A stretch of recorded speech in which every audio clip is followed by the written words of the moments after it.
Yeah. Please tell me that I can't, that I won't, that I fail, that I'll never make it out, yeah. Please tell me all the bad, never good, fill my head full of every single doubt, yeah. Please say any negative thoughts, I pop off when I hear people say I cannot. I get off to the thought of proving everyone wrong, I won't stop to the top, so you better back off and get lost. I'ma stay loud, stay proud, never running out, never heading south. I'll be spreading out, call it word of mouth, can't put me down, I'll be getting loud. You can have it douse, not what I'm about, have your cloud, it be raining now, I keep making sound, go another round, I'm legend bound, can't stop me now.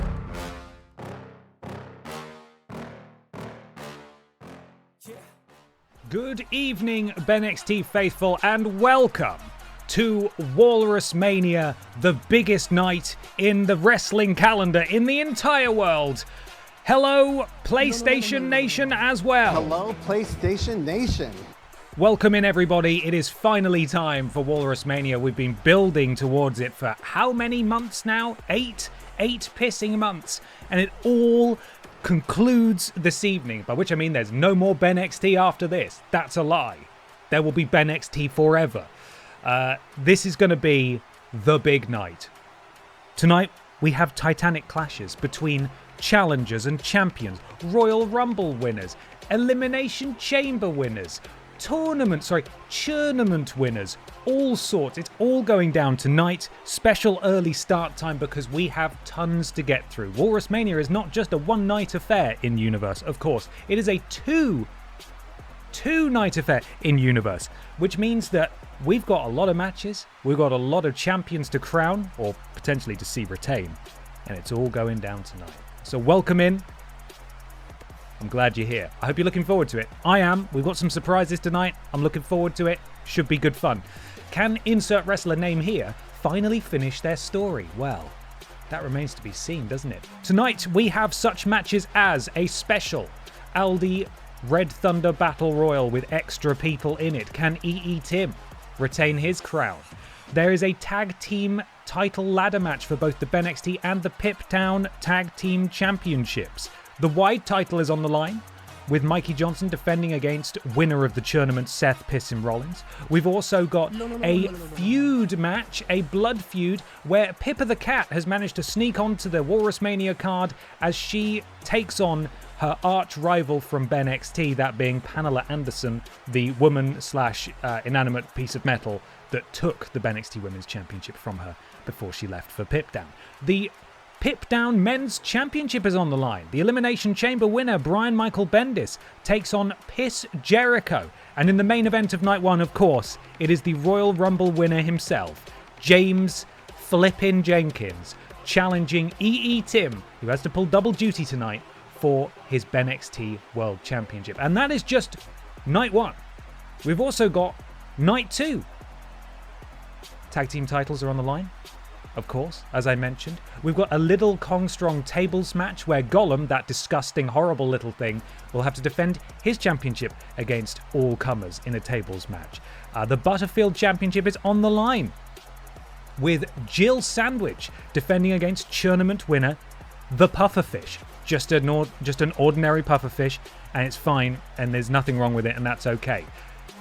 And then the Vidiots Championship will be defended with Mikey Johnson and Peter Austin coming after Ben Potter. We'll have a recap later in the night to catch you up if you weren't there for the reunion stream last week. Then the BENXT Women's Championship is on the line. The Fisher-Price car defends against Grimace.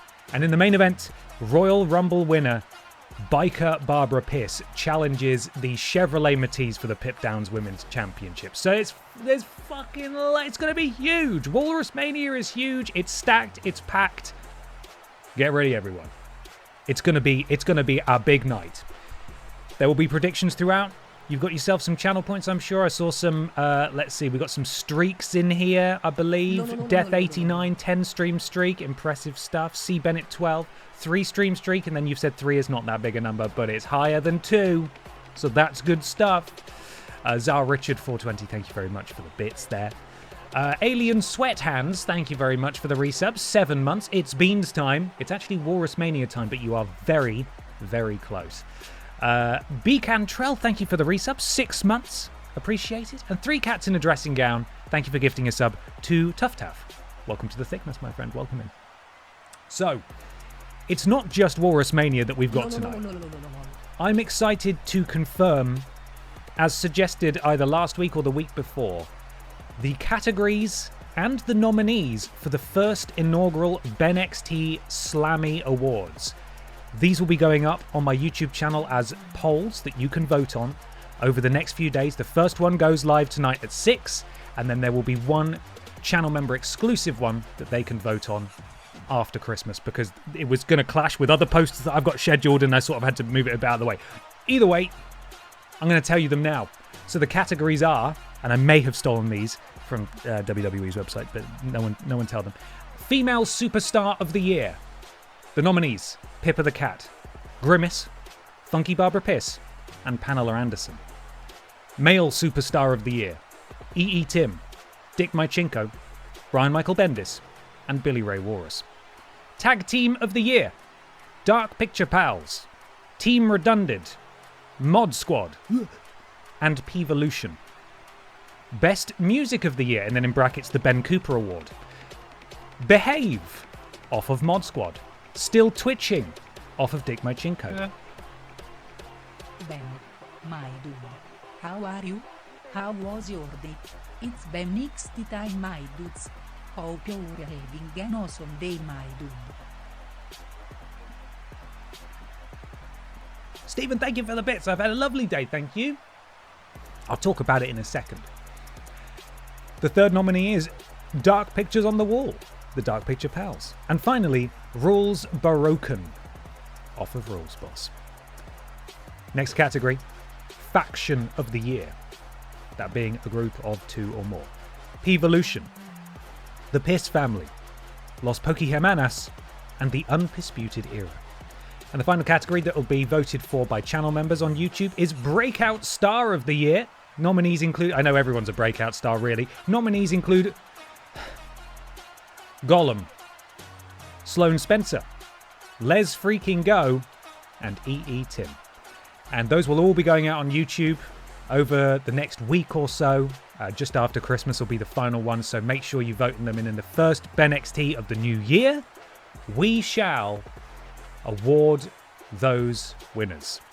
So lots to look forward to. And to answer your question, Stephen, I've had a good day, thank you. It has been productive. Obviously, earlier I streamed with Peter over on the Worst Games Ever channel. And yeah, it was good. It's all good. I'm looking forward to WalrusMania.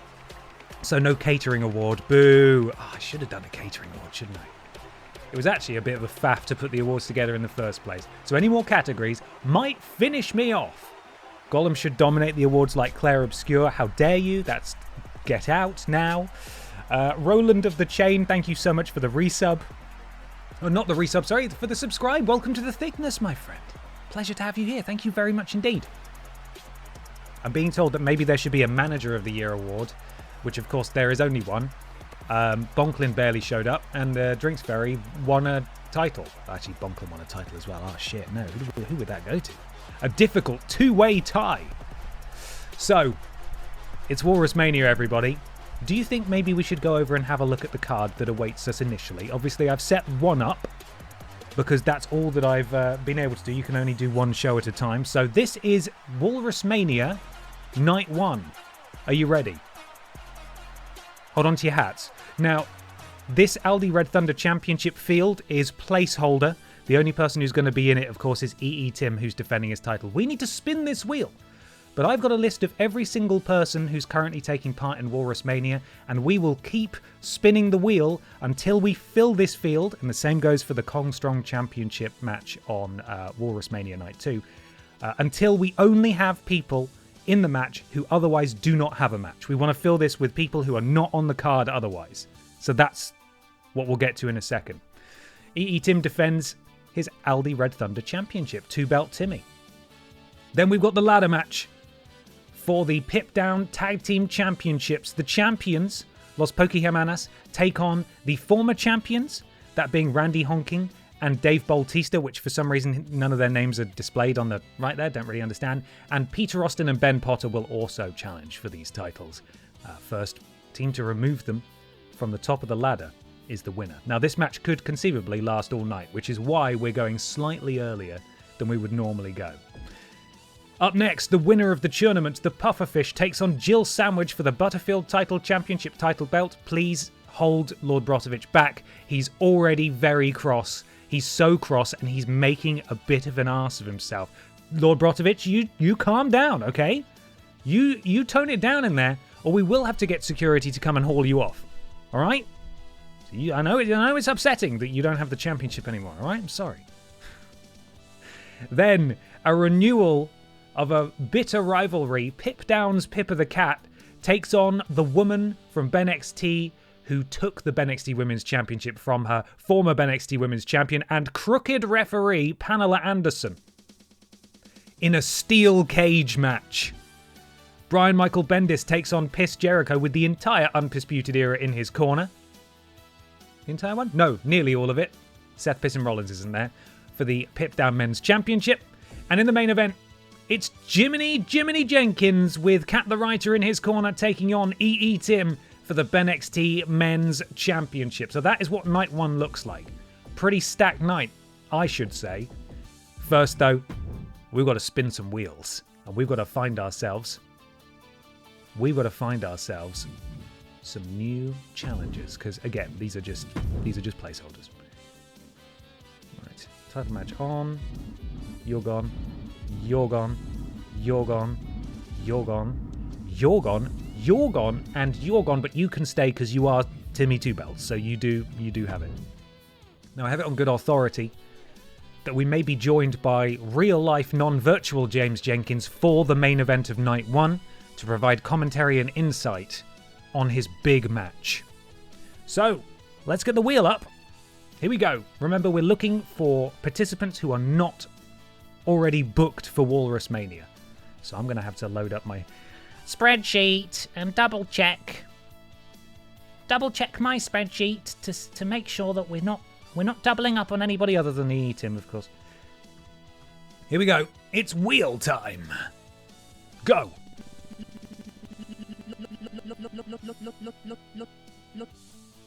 Miss this legs. You do count. That's validation right there, being told you count. Miss this legs goes to WalrusMania. Where's my other... There it is. Next one goes to...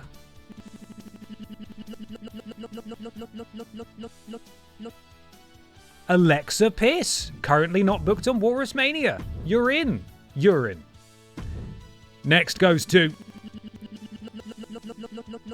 It's a bumper battle royal, 8 superstar rather than 6, and Blast has been selected. The wheel doing a very good job. As the children say, it understood the assignment, which is choose someone who is not already wrestling. Next up.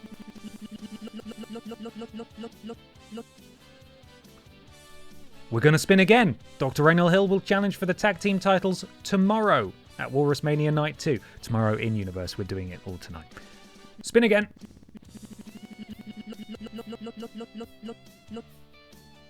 Pamela Anderson is competing. Spin again.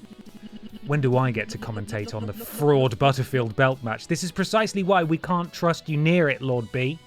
We know you'd storm the ring and we want to have a fair contest. We want a winner. Alright? At least your friend German Cheggers could win the Aldi Red Thunder Championship, right?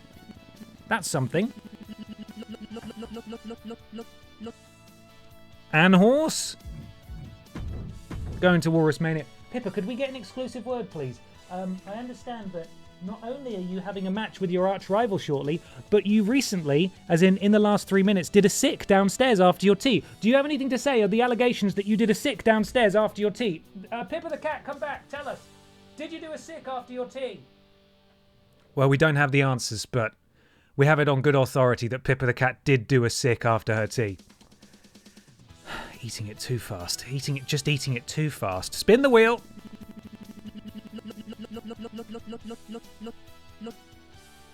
Funky Barbara Piss, I don't think is in action actually, so Funky Barbara gets a match. Pippa, the people deserve to know. Did you do a sick after your tea? Funky Barbara is in.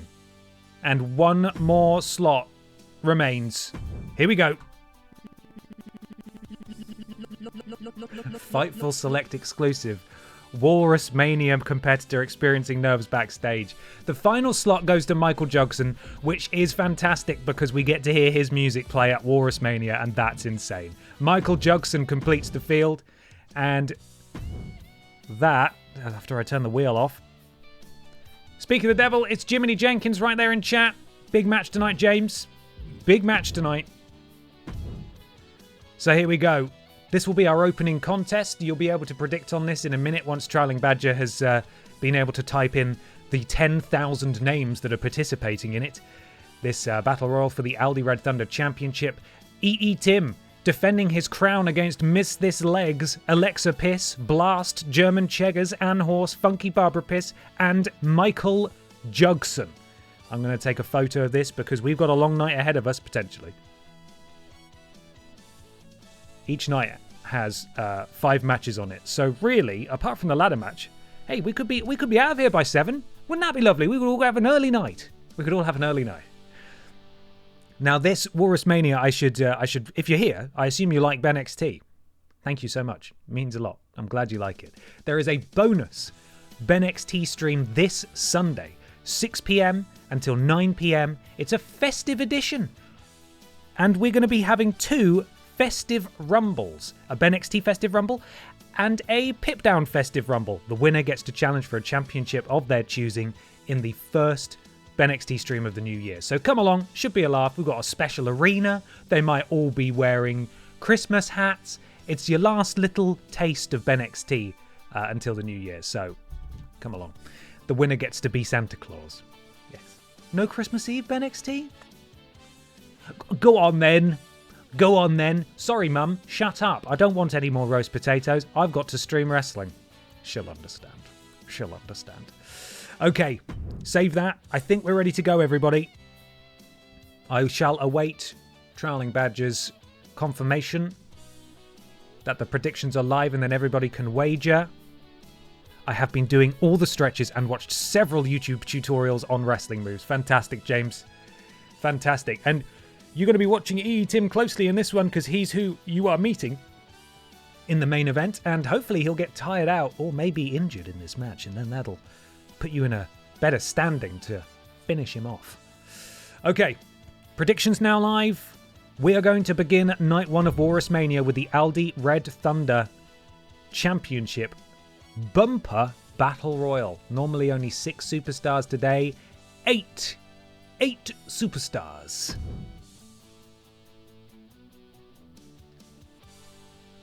Here we go, everyone. I said that too early. I always do that. Here we go, everyone. I believe it's Bad Joke Billy I want to thank for creating this wonderful arena. We've had this since the very beginning and we're finally getting to use it. The following is scheduled for one fall and is for the All-Star Ring Total Championship. Oh, is this legs?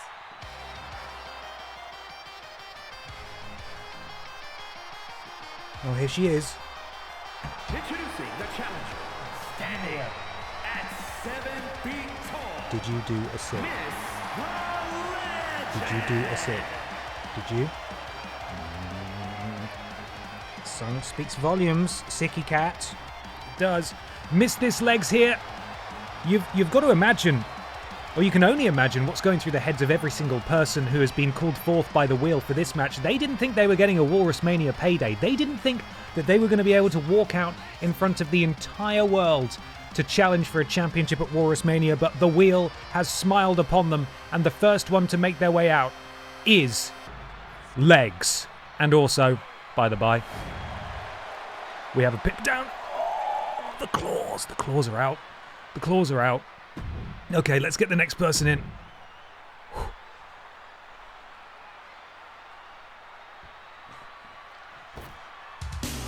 Ow, Pippa.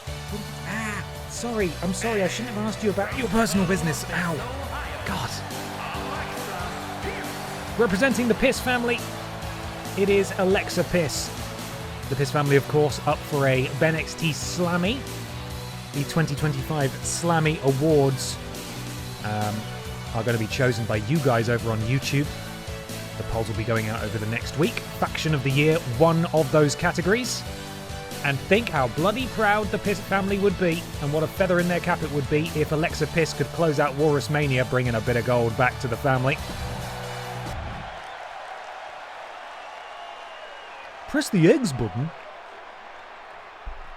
Bit of a spoiler there, because out next it is Blast.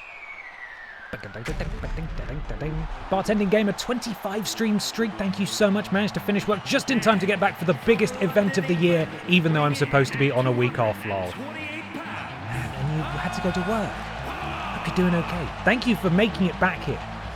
My seats are so high into the nosebleeds, I can't see a thing, and they cost me 15,000 euros a night. Still cheaper than WrestleMania.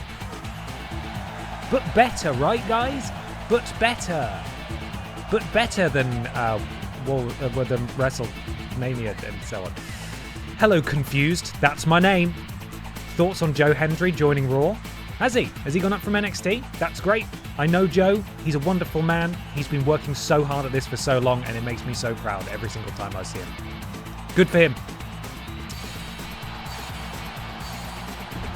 Out next, someone hold Lord Brotovich back.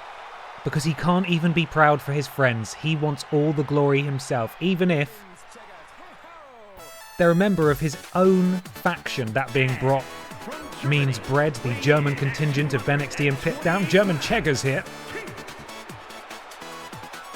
Keith! German Keith! Vying for a title tonight as he jogs gently down to the ring at WalrusMania. Title on the line. Hypothetically, if Joe Hendry is in 2K26, can we add him to the roster? We could, yeah. Or we could download a custom one and we could rename him Best Friend Joe. Friend of Channel Joe. German Cheggers ready for action. But we still got half the field to come down. Half the fun of WalrusMania is the special entrances, right?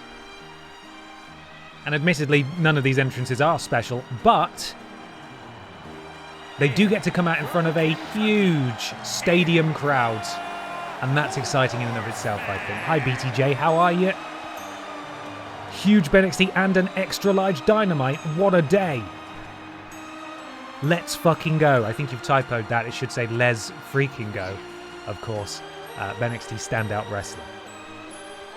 And Horse gallops to the ring. Could she become champion at WalrusMania? Something I didn't realise, actually, which I should have done because I'm a terrible analyst, is that we have two members of the Piss family in this match. How will they coexist? The Queen is here. Funky Barbara Piss in her 80s attire. The big hair. Full sprint around the ring. All of the opposition cleared back in then. And now we get to see her make her graceful entrance to the ring. And there we go. That is going to shave a few millimeters off that big nose of hers. But she's in here. Can Funky Barbara walk out with gold? And indeed, can she get on with Alexa Piss, fellow family member? Piss on piss action. Oh no. And now everybody, hold on. Hey, pop your head further closer. Are you comfortable there? Yeah. What's your name? Michael Jogsson. You're fucking mad, aren't you? Where is he? I know he's there somewhere. Where is he? Oh, there he is. Let's get in there.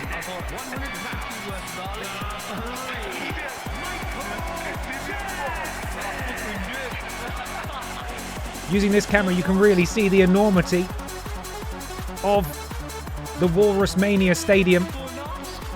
Go on, ask. Garlic and chips. Jugson's here.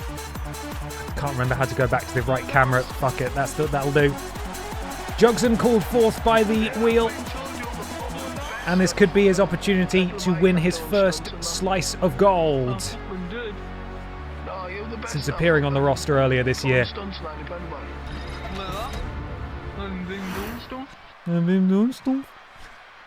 And finally, They call him Timmy Two Belt, or as he was known earlier, Front Page Timmy Two Belts.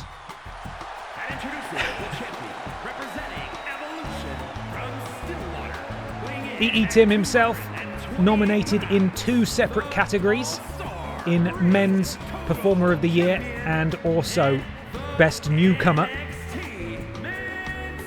And his faction, Pvolution, are also up for an award, so could be a very, very lucrative night for E.E. Tim, but it is all on the line for Pvolution this weekend at WalrusMania as we clip through Jugson. That's too close to Jugson. Back off, but get out of Jugson's special space. Thank you. Special space being within 6 feet. Stay away from Jugson.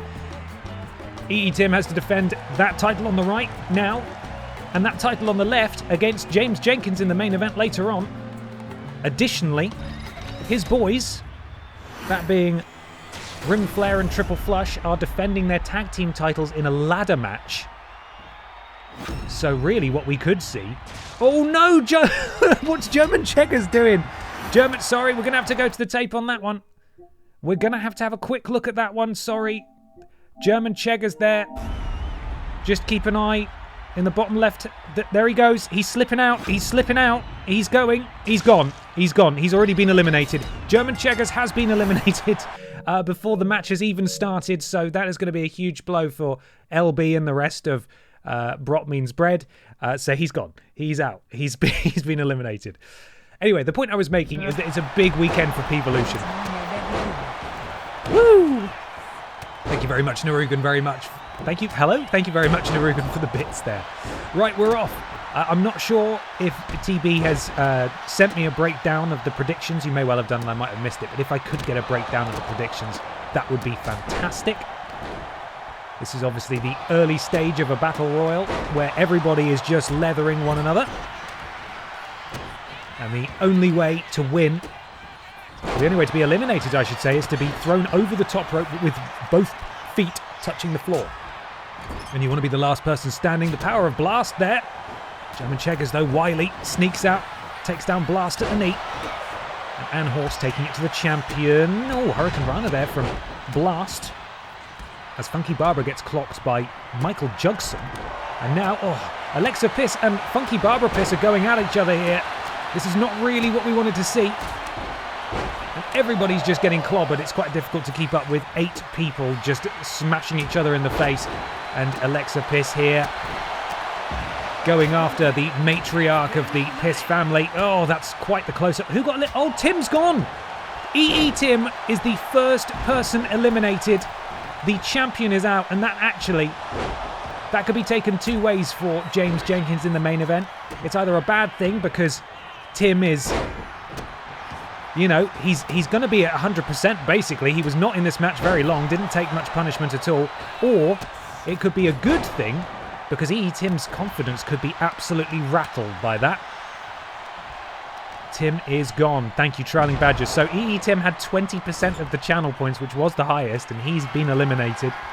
Legs has 10, Alexa 4, Blast 10, German Cheggers 9, and Horse 14, Jugson 17, and Funky Barbara with 16% of channel points. Oh, sorry, BENXT points.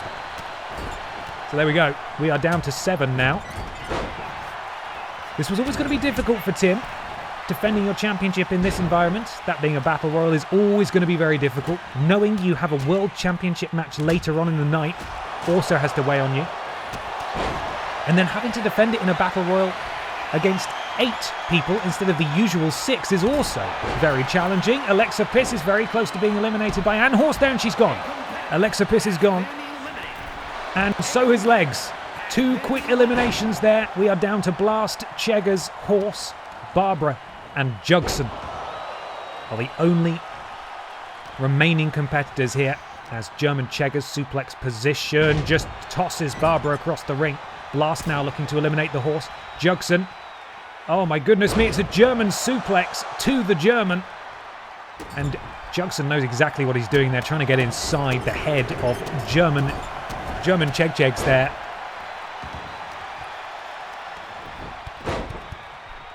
Blast crawling his way to the corner. Funky Barbara, the only person stood up. And just put this, keep moving my drinks around my desk without looking at them and they're in the wrong place. Oh no! Chega's looking for something sinister here on Funky Barbara. He's got her by the throat. It's a massive choke slam. And what is Blast doing here?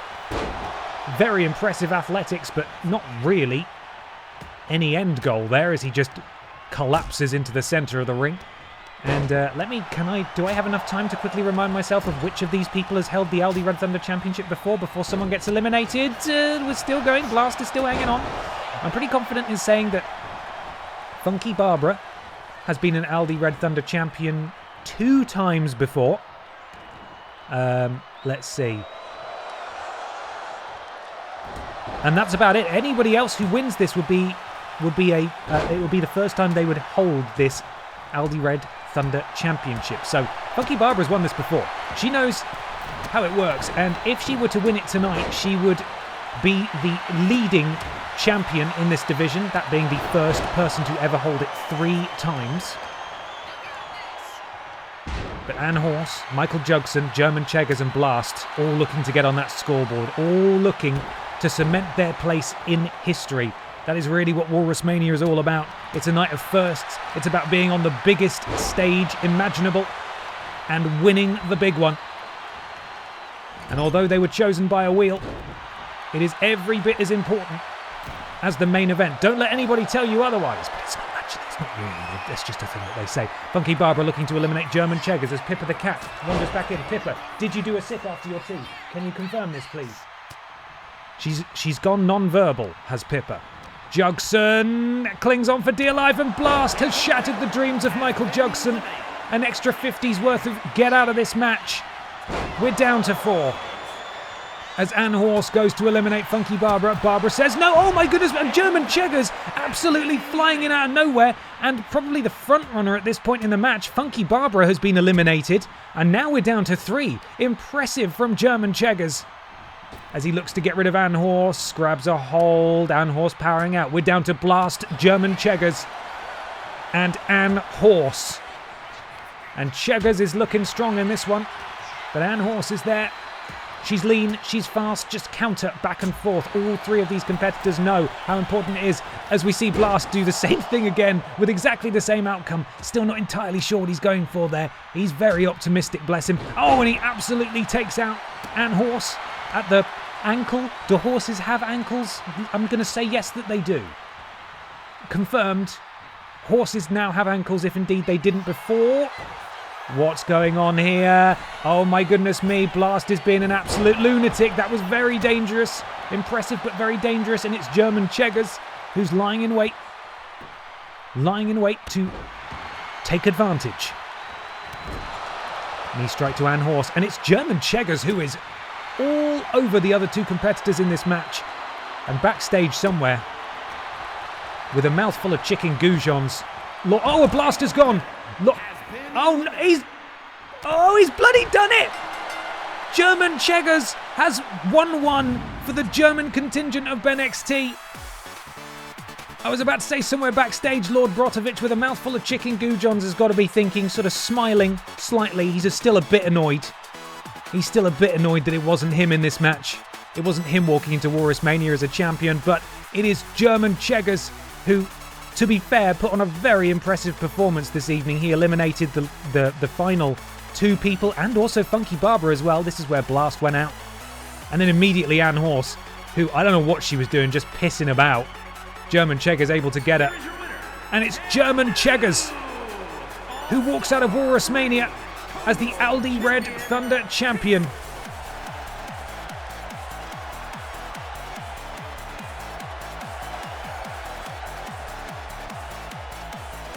I got 11 times my bet. Holy crap, I just won 51,000 BENXT bucks. Congratulations, an amazing match. Apparently, WalrusMania is off to a huge start. Congratulations, German Cheggers, and Brot means bread. Backstage, he's going to get there, and Lord Brotovich. What was that? Iggy Bing Cheggers, what? Techiway, thank you. I think Lord Brotovich will be backstage waiting to greet him. Give him one of those, those 80s, like, You son of a bitch. Handshakes, just, yeah. Not sure if I said, but And then he'll definitely give him a weird chicken state goujon thinks celebrate that this year from I have catering. watched more BENXT than actual wrestling and am more into honors than into John Cena's retirement. John Cena, Lol, she said German it. Shepherds. Lololololololol. Well, firstly, Narugan, thank you for the bits. Secondly, that is fascinating that Italian Santino Marella said John Cena as a joke once and people still remember it. And you've written John Cena as it should be written. And Carla also said Cena. That is confirmation that it should in Italian be Cena. And I'm so glad that we all know that now. But yeah, I think that's a case for a lot of people, probably. You know, a lot of people watching now and maybe watching the VOD don't watch wrestling. They only watch this. You got a match in a minute? Well, you haven't actually. You got a match in probably like half an hour. Because up next, the Pip Down Tag Team Championships are on the line. The inaugural and longest reigning Tag Team Champions, former champions I should say, Dave Bautista and Randy Honking representing P-Volution, were dethroned by Los Pokehemanas quite recently. You like my beats, don't you, Ben? Ugh. Face. You made it weird, Narugan. You made it weird. Right, Pippa, you going to sit down? You going to sit down, Pippa? Come on now. What are you doing? She's just going to clean herself. That's great. I do need to use my mouse, though. So, sorry. Los Pokehemanas, that being Judas and Daronk, were the ones to finally dethrone P-Volution. And now, P-Volution get a shot at redemption. But so, too, do Ben Potter and Peter Austin, who were in the first ever ladder match to crown the inaugural Pip Down Tag Team Champions. And tonight, they could walk out as champs themselves, which I think is rather exciting indeed. Calcium-E, thank you so much for the resub, 6 months. I appreciate that. Thank you. Hope you're enjoying the show so far. That's a wild tag team duo, Ben and Peter. Legally different. Legally different people, of course. These are digital versions of ourselves. Pippa, can you stop? Kindly stop calling me. Thank you. Kindly stop calling me. Thank you. I'll be honest, I didn't know there was much of a wrestling following IRL at all until I discovered TJ in 2023 and wondered why there was so much talk about the wrestling fans in the same building. It's not something I've ever known in my life other than that. Interesting. Some people manage to avoid it fully. But God, these days with algorithms and stuff, once you get one whiff, it's constant. Never ends. Okay. Without much further ado, let me just find my music. Predictions are now live. You've only got a little bit of time left. Team Redundant are by far the BENXT Bucks favourites, but remember, they've been unsuccessful in this match before. That's what I'd urge caution. Don't get let down. P-Volution, the former champs, trail behind with 12,000 BENXT Bucks, and just behind them are the current champions, Los Pokehemanas. Los Pokehemanas. The current champions are the odds-on least favourites. Okay, let's do this thing. Pip Down Tag Team titles are on the line next. Let's go.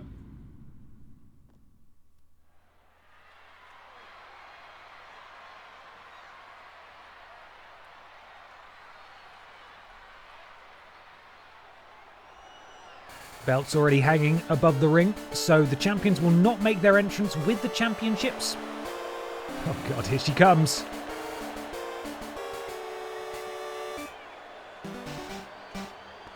I just put 97,000 BENXT Bucks on the Pokémon. That'll pay off, I'm sure. Tag Team Ladder Match. And it's for the SmackDown Tag Team Championship. Introducing the champion, King Rock and Judas. Daronk and Judas may be gone from the Nuzlocke, but they will live on forever in BENXT. And they've lived on to such an extent that they have captured Pip Down Tag Team Gold. But can they hold on to it? A ladder match is a brutal environment, and it's a match that could go on for literally years. Let's meet the challengers, shall we?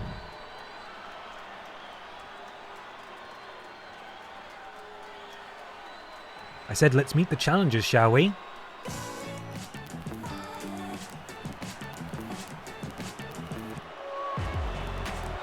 Oh, wearing his Vidiots Championship as well. 423 pounds, Dude Ben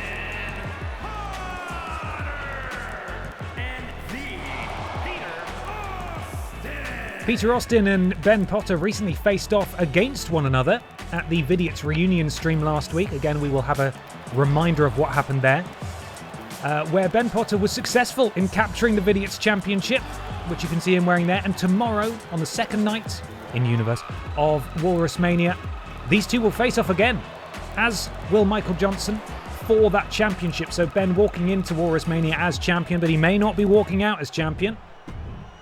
You can see that Vidiots title worn proud there by Ben. It might be the only time we see him wearing it, apart from coming out for his match tomorrow to defend it. That took a while to load.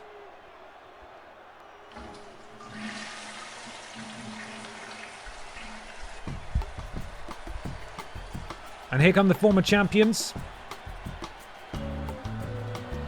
And I sincerely apologise to those who have not managed to see the VOD of the Vidiots reunion stream yet, but in my defence, I kind of assumed it would be live by now. It has nearly been a week. Mikey is working on it. It will be up soon, but we will have a recap. We will have a recap of that match very soon.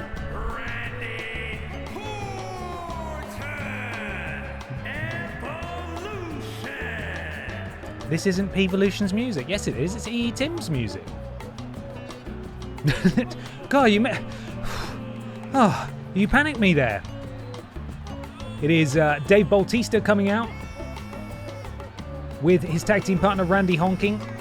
And you see Triple Flush there at the back, one half of the BENXT Tag Team Champions. He'll go into a similar match tomorrow in Universe to defend his title. Can these two recapture the gold that they recently lost?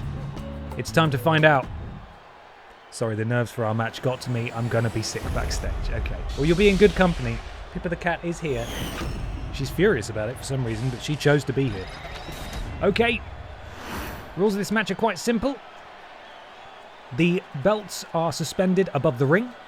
First person to climb the ladder and remove the belts are the champions. Getting Pevolution mixed up with Undisputed Era, were you? I do that a lot. Nah, they're totally different. They're completely different brands of piss-related factions. It's very simple. Oh, Danji's, don't worry about it at all. I hope you're doing okay. When the art is ready, the art is ready. There's no rush, my friend. No rush at all. Okay, let's see what we've got here. 3.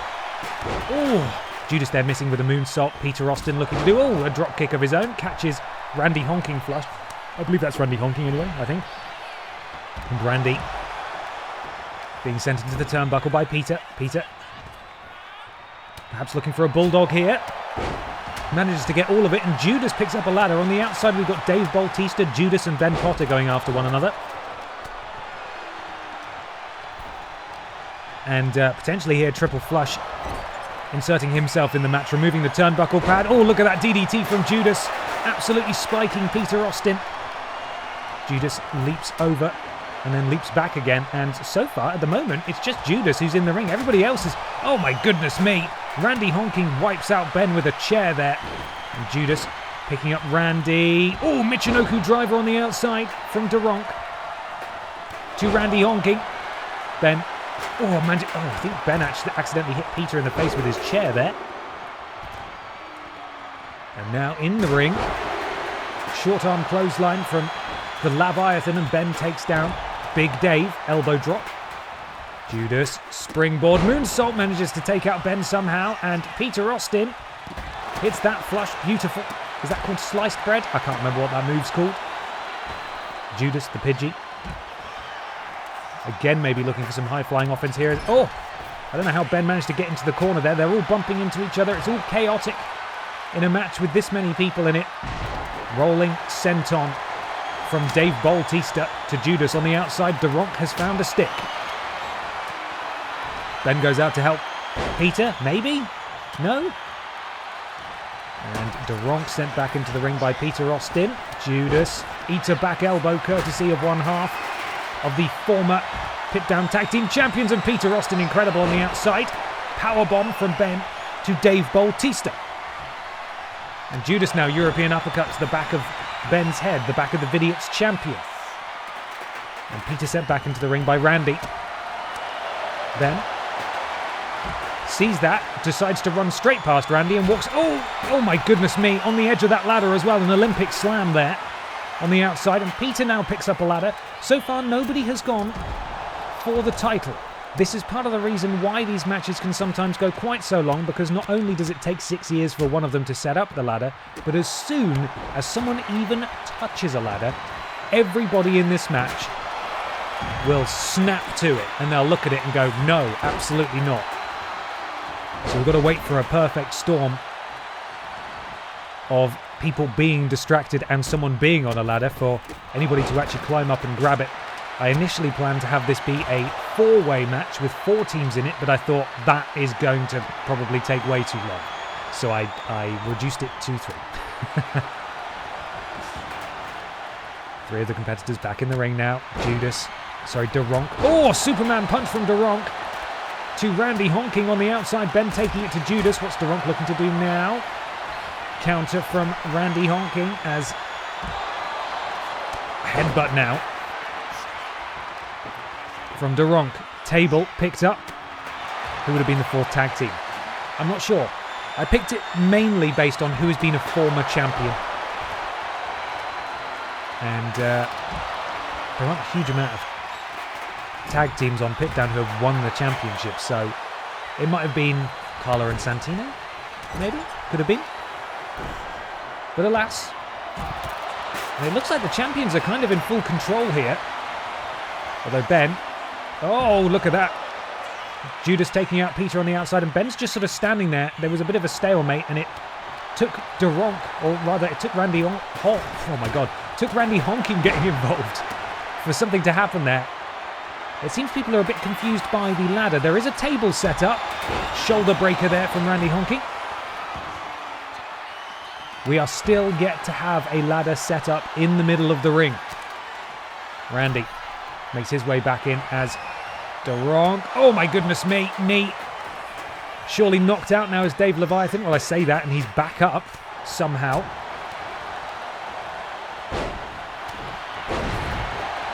What a gut wrench. Suplex from Ben to Judas. Duronk now with Ben on her shoulders. And Ben able to power out. Duronk, though, he can't lift Duronk. Duronk made of solid stone.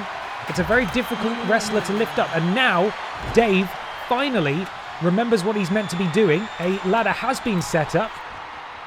And Dave Bautista will now gingerly begin to climb the ladder. And here, hopefully, someone will let him actually climb it for a bit. Dave with a finger on the title, and Peter is trying to push him off in the most irritating way possible, which is the way that involves collapsing the ladder. So now we've got to wait for someone to set up the ladder again. And the cycle continues. I don't know why Peter set up that table. A bit confusing. And triple flush now, providing a distraction. Peter Austin has his back to Duronk, who is seemingly mesmerised. And now Duronk is ready to strike. And Peter, very nearly went into the very table that he set up in the first place. Melodino, thank you so much for the resub. 7 months, thank you. Thank you very much. We now have 4 members of this match in the ring. Nobody has been able to set up the ladder since Dave did. And we're still waiting. And we're seeing this weird stalemate again. I don't know what's going on. I think it might be just the collection of items in the ring that causes them to stand there and not do anything. But the ladder set up in the wrong part of town now, just in the corner. And, Poison Rana from Peter Austin to one half of the tag champs. And then a neck breaker from the other half of the tag champs. Ben sends Randy into the ladder and then drops a leg over the back of his neck. Judas leaps to the outside. Ben picks up a table. And he's probably going to set it up again, even though we don't need a table in this match. We need a ladder. Judas doesn't manage to find her target. Ben able to sidestep that. Peter now slingshotting to the outside and then gets back in again. Peter, this would be a fantastic time to set up a ladder and maybe try and win a championship. Arm bent behind the back. Excruciating pain for Dave Bautista here. As Duronk just wrenching back and then dropping the knees over the spine. And I think Ben's now finally going to use that table he set up, and he might be putting Judas through it. And there she goes. Judas straight through that table, and Ben wasting no time to roll to the outside, and now he's wasting time by just sort of wandering about. He's got some steel steps. And Peter takes down Randy Honking, and Ben still walking with those steps. It appears he's not forgotten about Duronk. He just marched about 6 miles just to hit her in the face with some stairs and then threw the matter. So that's nice. Judas sent back into the ring. Peter following after. And still, we have yet to set up a ladder in this match. I think Judas was sent into that exposed turnbuckle there. That, oh my goodness me. That Triple Flush uncovered. And now it's Randy who has set up that ladder. No, Randy, what are you doing? Climb the ladder, you mad git. He's wandered off. He's forgotten what he's doing here. Judas is now all on her own. The ladder is up. Randy Honking will surely be going in to intercept because he's got his eyes clapped on it. But Judas with a hand on the title. Randy Honking has his eye. He's glitching out in the corner. Los Pokémon stand a very good chance of winning here if Randy's completely distracted. And I don't know what anyone else in this match is doing, but it is a retention for Los Pokémonas, the odds-on least favourites to win this match. The Poké Girls have retained their tag team gold in a ladder match where, quite frankly, it felt like everybody forgot that it was even a ladder match. That was glitchy and weird, and quite frankly, sort of exactly what I'd expect from a WWE 2K25 ladder match. So there we are. The Poké Girls retain because, quite frankly, nobody else actually cared that the titles were on the line. Nobody knew how to climb a ladder, so that was great. DJ JPEG, thank you for the resub 3 months in a row. Ian Westcoat, 7 months. I'm underway at C Signals. I'm underway at C Signals, not great, but I got BENXT Buck during a hole in my pocket. Okay. I think I can decipher that. Thank you very much, Ian. I appreciate it. Here are your winners. Here they are. They are still the tag team champions. They only won it a couple of weeks ago, and Triple Flush is he's dejected. He doesn't know what to do with himself. He's just stood there. Just stood there watching. The others were just more interested in beating 7 shades of crap out of each other. Yes, they were. Well, the viewers loved it, apparently. I wasn't so keen. I would have liked more attempts to go up the ladder. Nobody else even bothered, so there we are.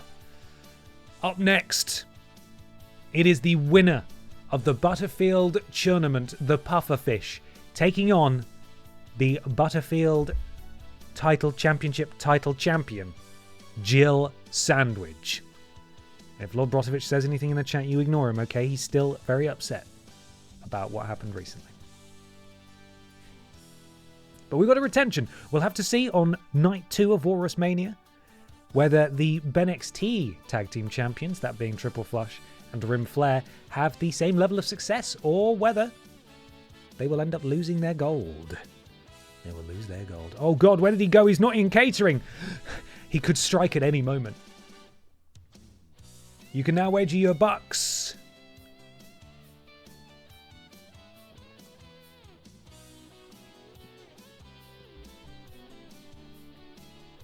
Who will be the Butterfield Title Championship title champion when we call time on tonight's stream?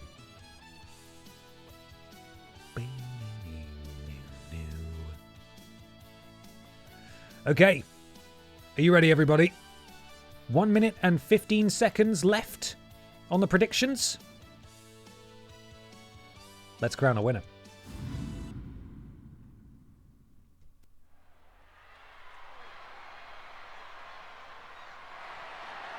The following contest is scheduled for one fall and is for the Butterfield Title Championship Title BENXT Championship. There we go. We got it.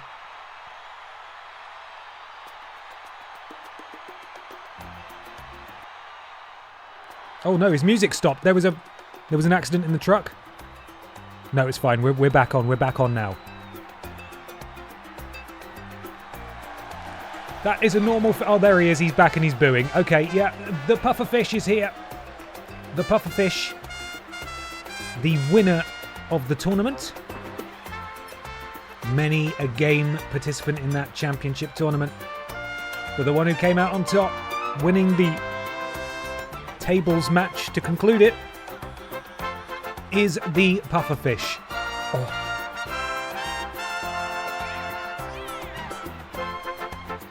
But will that tournament have all been in vain?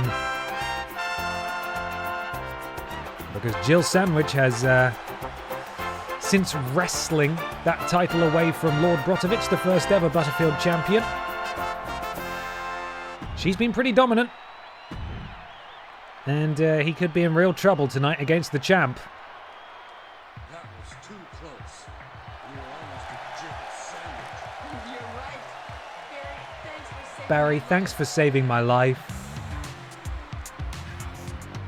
Jill Sandwich, of Resident Evil fame, and of course more recently of Sandwich fame, and Butterfield title fame, walks into WalrusMania as the Butterfield champion. But she is facing a pufferfish tonight who is riding a wave of momentum unlike anything she has ever encountered before. Imagine winning a whole tournament and then not going on to capture the championship. All to play for tonight. And there it is, that beautiful belt. Oh, God. Close-up of Brian was a bit much for me. Here we are. It's time. The challenger from the Great Barrier Reef, weighing in at 394 pounds, the rejected fisherman. The rejected fisherman, which probably is meant to be the redacted puffer fish. He's fine. He's just an innocent puffer fish. Butterfield Title Championship Title Champion. Yep. Jill Sandwich holds the gold aloft, shows the pufferfish what it is that he is competing for. She will now, of course, hand the title over to the referee officiating this match, who will present it to the pufferfish. He nods. He knows what's ready to go. And she will show all of us, just in case we haven't seen it enough already. And quite frankly, I haven't seen it enough. I could look at that title all day. And the pufferfish is focused, as is Jill Sandwich, and WalrusMania continues now with that bell ringing. Big overhand strike and we've seen her do that a few times, that combination, the big overhand strike spinning around her opponent and then sort of a thrust kick to the back of the head. That's a brutal way to start the match. But Jill Sandwich has a game plan until she got countered there by the pufferfish, who's now making her pay in the corner. Knee strikes, or rather flipper strikes from the pufferfish, who really would like to position the referee between us and them so we get a terrible view. Lifts up Jill Sandwich to the top rope. We couldn't be looking for a superplex here, could he? I think he could at this very early juncture. The champion, oh my goodness me, sent all the way across the ring. That is a long way to fall. Double axe handle to the back of Jill Sandwich. She does, of course, have the padding of that bread. But it's not going to do much against a flying pufferfish, if indeed that's what he's about to do. Gigantic, colossal shoulder tackle from the top rope. Almost a battering ram of a fish there. Knee jammed into the floor on the outside. That's just a little thin bit of padding and then concrete under there. Not a nice place to take that move, or indeed that move. Again, she is padded by a sandwich. Still so. Just made Jill into a panini. Absolutely. Jill Sandwich sent face first. And could we be seeing the beginning of the end here of Jill Sandwich's reign as the Butterfield champion, as the winner of the tournament here, is absolutely making her pay. It has been very one-sided. Look at the power and the gorilla press into just slamming the champion down in the corner. Jill brought back to her knees and then a double axe handle again. She just cannot get any offense going at all. She got a little bit run out of the gate, and ever since it has just been pufferfish. It has been one-way pufferfish. As the pufferfish full head of steam. Oh, Jill able to get out of the way of that one, and now we might see momentum turning. No, we are not. Pufferfish again able to grab her before Jill Sandwich could take advantage, planting her face over the turnbuckle pad in the corner. And Pufferfish just watching with those black doll eyes there, lifeless, scary. Clothesline drops the champion, and the Pufferfish into the cover here. Could this match be over already? No, kick out at nothing. Now the Pufferfish is very close to his signature. And look at this. Oh, gut wrench. Sit out powerbomb from the Pufferfish. And of course we know what his finisher is. That is the puff up powerbomb. But his signature, he could be looking to pull the trigger on it here. Massive clothesline. Ducks under. Sends the Jill Sandwich for a ride. Calling for more from Jill Sandwich. And a spine buster. Into the cover now. Goes the Pufferfish. He might win this without even using his signature. Not quite. Not quite.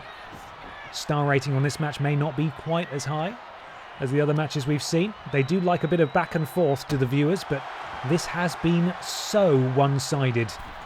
Up to the middle rope goes the Pufferfish, beckoning for Jill Sandwich to get to her feet. Jill complies. Oh, just fully bodies Jill Sandwich. Just takes her out. And then a headbutt as well for good measure. And Jill Sandwich, it's really not looking very good for her at all as he goes into the cover again. Oh, every time he pins Jill Sandwich, he gets a little bit closer, and he knows that. He just can't get frustrated. Pufferfish now has his signature and his finisher. He has yet to use either of them. He could be going for the puff-up powerbomb here. No, sends her into the corner. Big splash, very appropriate. Jill Sandwich is down, and the Pufferfish, what's he doing? He could be pulling out special moves here for WalrusMania. He is. He's doing the worm that is on a hook on a fishing rod, and then an elbow. And he's now got two finishers into the cover off the worm. Will Jill Sandwich's reign come to an end courtesy of the worm? No, it won't. The indignity of losing to the worm, but now the Pufferfish is calling for it. We are practically guaranteed a new champion as Jill Sandwich sent into the ropes. We've seen him do this before. It is the puff-up powerbomb. He falls into the cover. Jill Sandwich is out for the count. And finally we have justice for Lord Brotovich as the Pufferfish absolutely demolishes the Butterfield champion here at WalrusMania. What an incredible performance from the tournament winner. It couldn't have gone any other way. I say that, imagining like I knew that it would be so one-sided. But poor Jill Sandwich really just did not get going in this at all.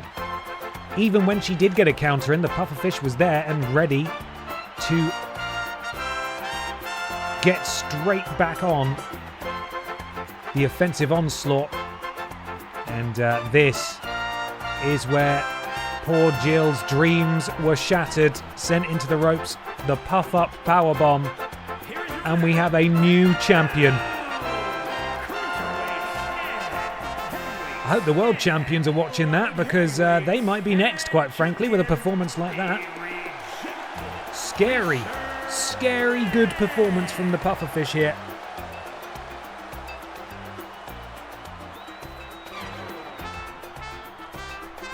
Well done to the Pufferfish.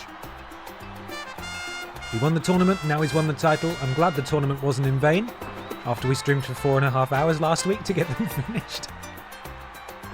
Right. Up next, we have our first World Championship. No, we don't. We have a rivalry match. Sorry, Pippa isn't here because she's gone to prepare for her match. I should have known that. Pippa the Cat, the former BENXT Women's Champion, was defeated by Pamela Anderson on the eve of Pippa leaving to found Pip Down. where of course she would then become the inaugural Pip Down Women's Champion. These two still have a score to settle, and they will do so inside a steel cage. Pippa the Cat takes on Pamela Anderson in a steel cage match up next. Now, you can win this match by pinfall or submission or by escaping the cage. Normally, the AI chooses to escape the cage. That's traditionally how this has always gone. So predictions will be live in a second.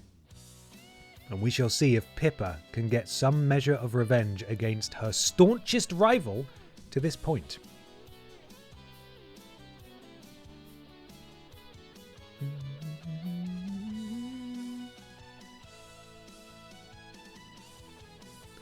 And away we go.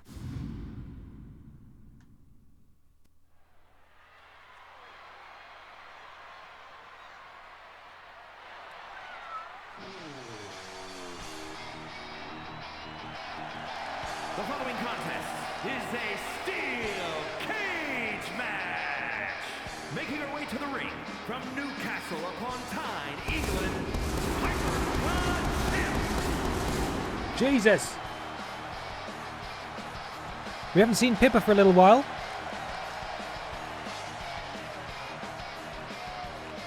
And she could well have just been recuperating and coming back fresh. Big match for her tonight against a former rival. But could there be some ring rust? Could she be a little slow on the uptake? Of course, she's not only facing a former rival, but a former and very long reigning BENXT Women's Champion in Pamela Anderson.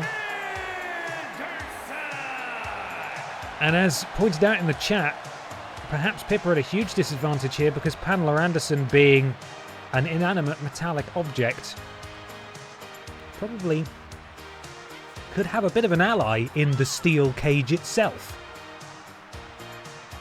Don't be sick in the ring, Pippa. No. Please do not, Pippa. Please do not. Pamela points to the sky, presumably to that steel cage, her cousin twice removed. She prepares to go to war against Pippa the Cat, who will walk out tonight with a victory. 55% of BENXT bucks for Pippa the Cat, 45 for Pamela Anderson. And we now wait as the cage is lowered quite fast, actually. Could we slow that down? It's a bit dangerous. And we're away. Pippa catches Pamela immediately with that spinning forearm. And now, twisting the arm round, boot to the midsection. Pippa the Cat immediately going for, maybe she's looking to escape the cage straight away. She is, I told you. This is exactly what the AI does every single time. Pippa the Cat, nearly out. Pamela can't quite get her. Pamela will have to move quickly, or this match could be over in literal seconds as Pippa the Cat is trying to kick her in the face, but Pamela able to strike first, and this will, for some reason, compel Pippa to climb back in, because that's how this video game works.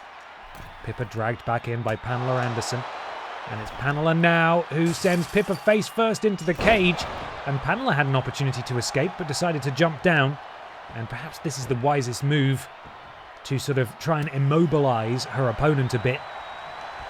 And here is that sort of weird crab taunt we've seen Pamela do so many times. Sort of leading to nothing here, but a big kick, several big kicks. Springboard, disaster kick takes out Pippa the Cat. And now Pamela going to work on the leg of Pippa, the front leg of Pippa. And Pamela up to the second rope and drops the double axe handle on Pippa the Cat into the cover. Of course, as I said, you can win this match via pinfall or submission, but most CPU controlled wrestlers, case in point, will try to escape the cage, and Pippa's not going to let that happen. Oh, but Pamela with the counter. Will Pamela jump down, or will she? Yes, she will. I was going to say, will she continue to try to escape? To be fair, I've seen actual wrestlers make stupider decisions in a cage match. Very true.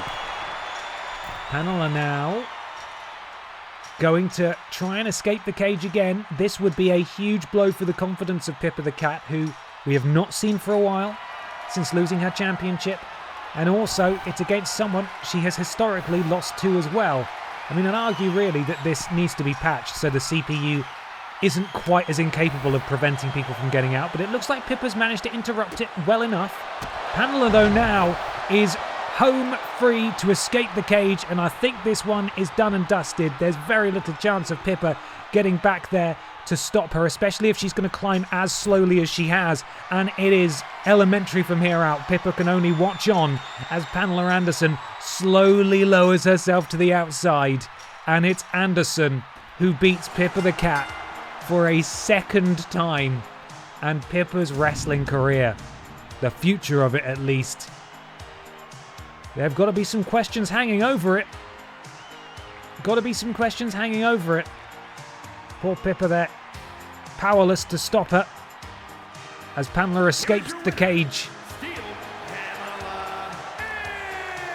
And Pippa suffers a big loss and a huge setback at WalrusMania. Of course, she hasn't lost a championship. These two women are on completely different. I can't even speak. Are on completely different rosters, but emotionally, mentally, that's really going to knock Pippa going forward. Pamela Anderson wins the cage match against Pippa the Cat. Bad. I would be inclined to agree. Game. I would be inclined to agree. Now, however, it's the first of our World Championship matches.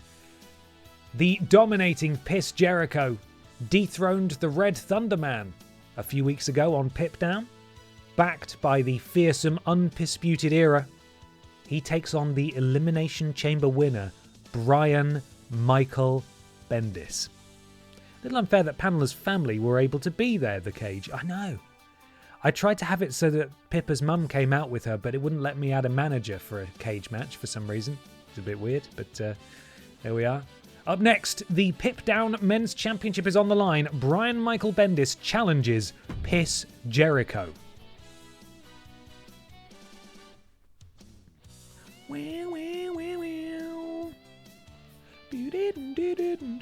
B&B is slightly outnumbered. Yes, but I don't know that any of these guys are actually going to do anything on the outside. Sometimes they do, but most of the time they don't. So we shall see. Let's get the entrances underway.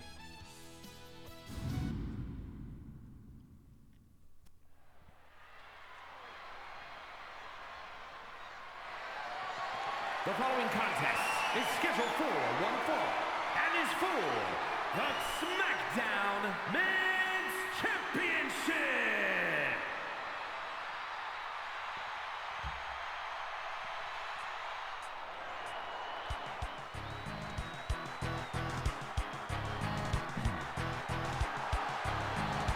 Brian Michael Bendis has a glittering record in BENXT and Pip Down. Up to this point, he is a former BENXT World Champion, 2 times over in fact. He has, let's see, held the Little Kong Strong Championship before as well. He would be the first male wrestler to win the World Championship on both brands, that being BENXT and Pip Down, if he were to defeat Piss Jericho this evening. But Piss Jericho is in fond company here, and perhaps at the most dangerous he has ever been.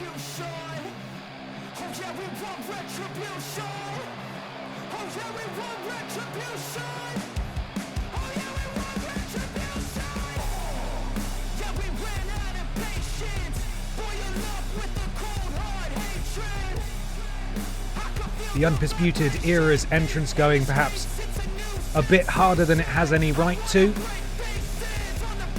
You see there on the left, Dirty Dominic Pisterio, Pistian Cage in the middle, Piss Stratus at the front, and the Pip Down Men's Champion, Piss Jericho, at the back. Does Brian Michael Bendis stand any chance of overcoming the odds and dethroning Big Piss Jericho tonight? The rest of the family could interject themselves at any point. But maybe they'll behave themselves, who knows? They will be watching closely. But now it's time for the introductions.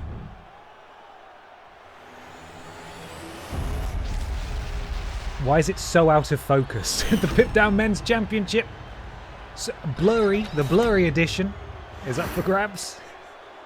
Over to Mike Rome. From Cleveland, Ohio, weighing in at 228 pounds,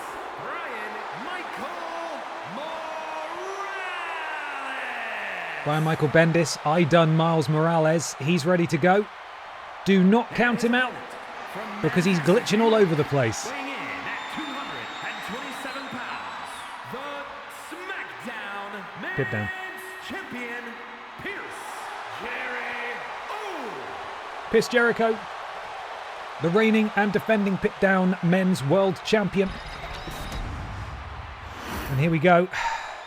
Title handed to the ref. We've seen this before, but we'll watch it again.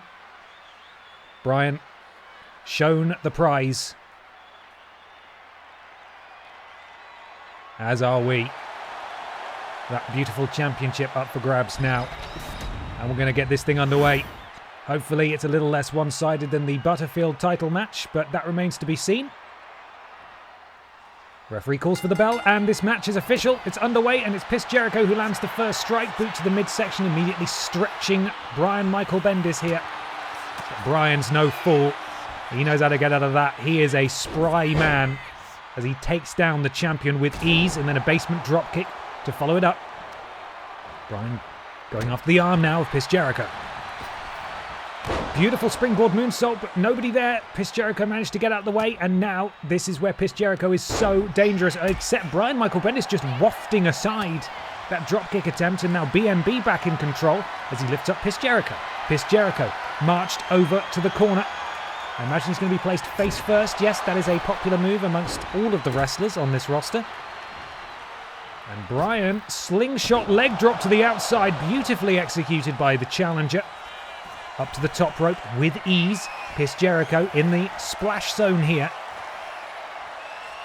As, nobody there. Chris Jericho, out of the way, gets out of the ring, climbs back in, still has time to throw BMB into that corner. And now Jericho, just a boot to the side of the knee of BMB, and that is going to slow down the high flyer here significantly as Chris Jericho, big overhand strike, drops the challenger to his knees and then ultimately to the canvas as Chris Jericho continues, does not let up. Jericho to the outside following Brian Michael Bendis, who was probably looking for a bit of respite by rolling to the outside. No dice, says Chris Jericho, sending him back in.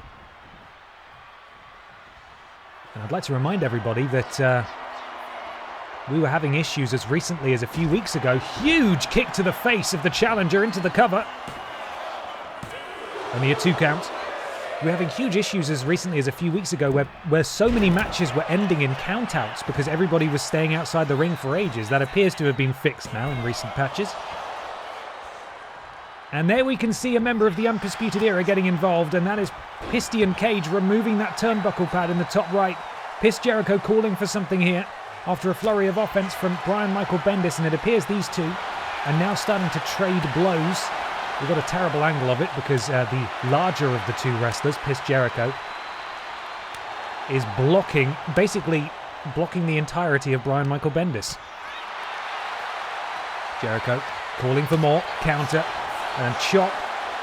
And BMB follows up with a big strike of his own, chop from Jericho. And then an enziguri drops the challenger. And Chris Jericho now has his signature, and Brian Michael Bendis' title aspirations are in jeopardy here, but he has got in a timely counter, tilt-a-whirl backbreaker from the challenger. Chris Jericho straight back to his feet, springboard dropkick lands flush. Chris Jericho, important to note, sacrificed some of his blue signature bar there to stand up early, and it has obviously paid off for him as he beckons for BMB to get to his feet. Hello, PlayStation Nation. Are you there? Oh, and it's a leaping code breaker from Chris Jericho, and the challenger could be out. But Chris Jericho has a signature and a finisher, and and there's another one, a code breaker from Chris Jericho. And Brian Michael Bendis is absolutely decimated here. This could be the beginning of the end for him as he's sent into the ropes, and it's the spinning back elbow, that Jude Piss effect. And I have a horrible feeling that Brian Michael Bendis is done here.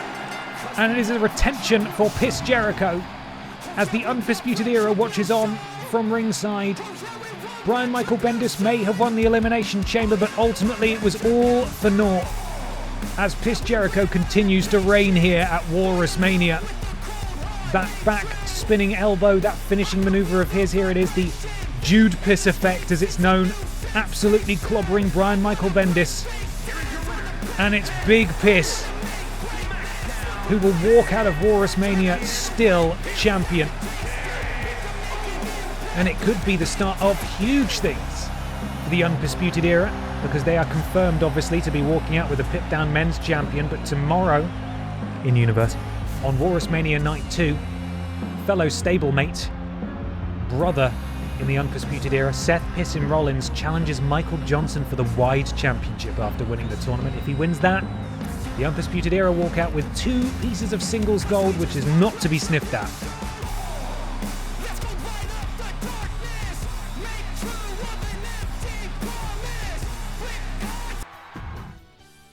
Too good. That song's too good.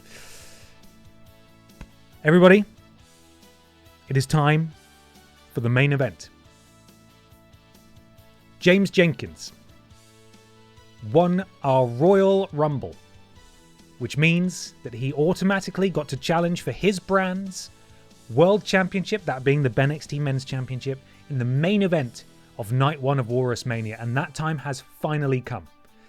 When he won it, Dick Mychinko was the men's champion. Since then, E.E. Tim has been the champion, and I believe he may well be the longest reigning BENXT men's champion of all time up to this point. Unsuccessful earlier in the night, E.E. Tim, in defending his Aldi Red Thunder Championship, and he has 2 of his P-Volution, that's what they're called, P-Volution heavies in his corner in Randy Honking and Rim Flair. But James has backup 2 in the form of Cat the Writer. Can he do it? Can he do it? Can he? Can he do it? Can he do it though? Can James Jenkins do it? He can. Can he do it, James? Yes, he can. Yes, he can, James. Yeah, I can hear you. I'm just Hi. Can he do it, James? Hello. Well, I had to mute your stream, otherwise I'd be hearing you twice. But of course. Thank you very much for having me. Oh my God, it's going to be a huge matchup. It's going to be massive. I've sent you a live feed, James, on Discord, so hopefully you can watch it with me, so you're not watching on a delay. More live, yeah. I am joined by alternate dimension flesh and blood James Jenkins. I am the manager of this digital but also very real wrestler. He's come straight out of Jenkins Academy. He's our hottest prospect yet. I'm very excited. Yeah, I'm excited for you too.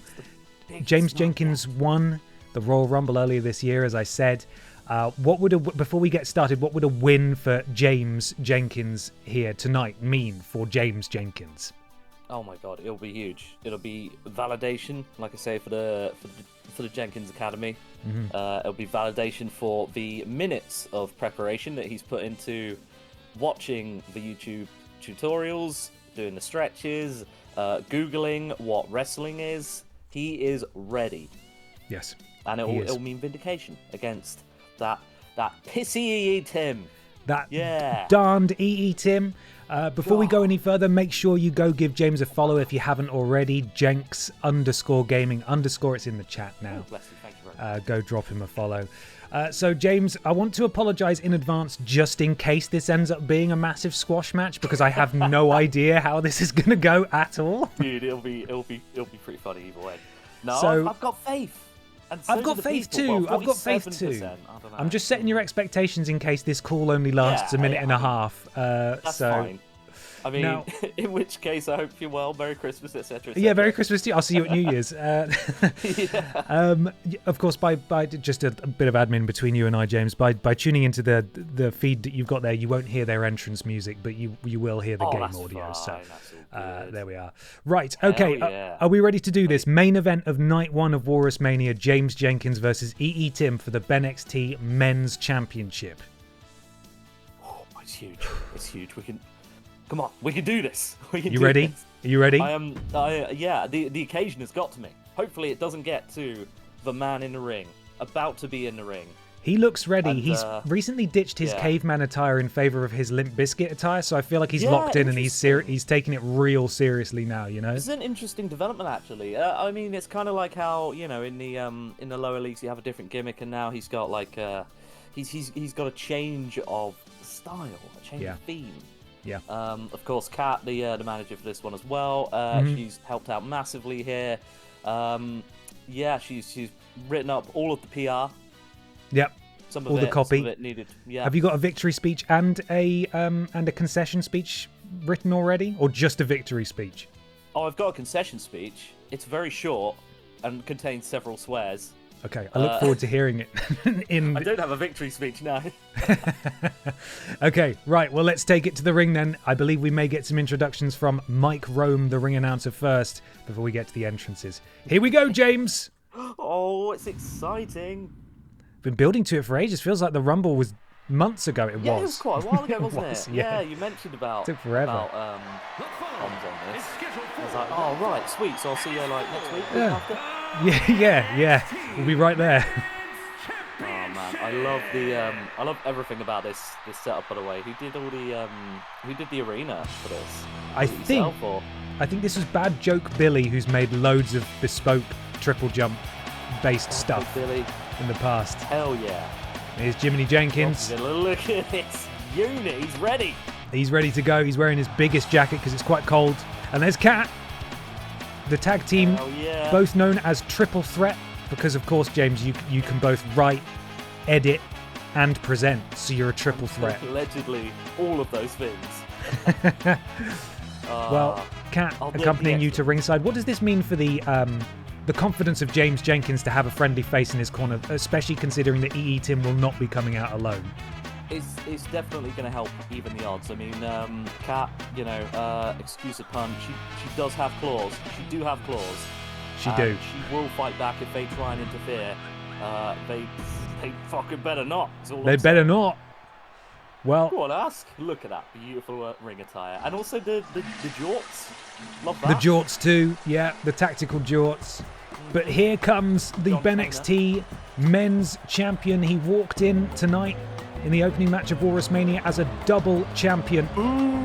And now, can I just say about that first match?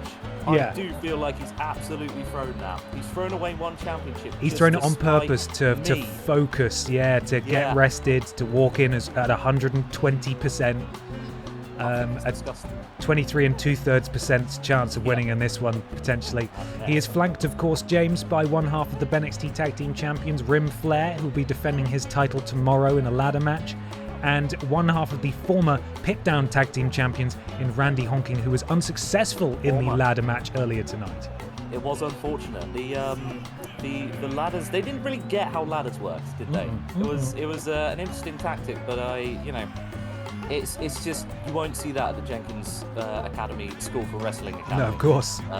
It's you know, peak work from all the boys there.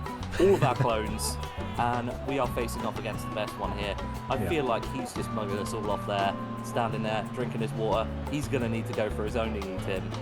Well, as Rosita63 says, what's in that bottle, Tim? What's in there? Yeah. Is it water, or is it steroids? Is it steroids? It could be. He's dropped it. It's gone forever. We'll never know. I don't know how he's drinking it through his mask either. A lot of questions. A lot of questions to be asked of the mindset and the actions of the champion tonight. But, James, it is time for the introductions. Are you ready? Just about this. There it is. That beautiful belt. It's beautiful. It's a beautiful piece of art. That's what you'll be competing for this evening. Yeah. BENXT men's. That's what we'll be winning. That's what you'll be winning. Sorry, yes. Yeah. Over to Mike Rome. You're from Manchester, England, apparently. Oh, yeah. That's what they say in Manchester. But... James Jenkins teleporting to his victory fist pump there, and then he'll teleport back probably as well. Powerful.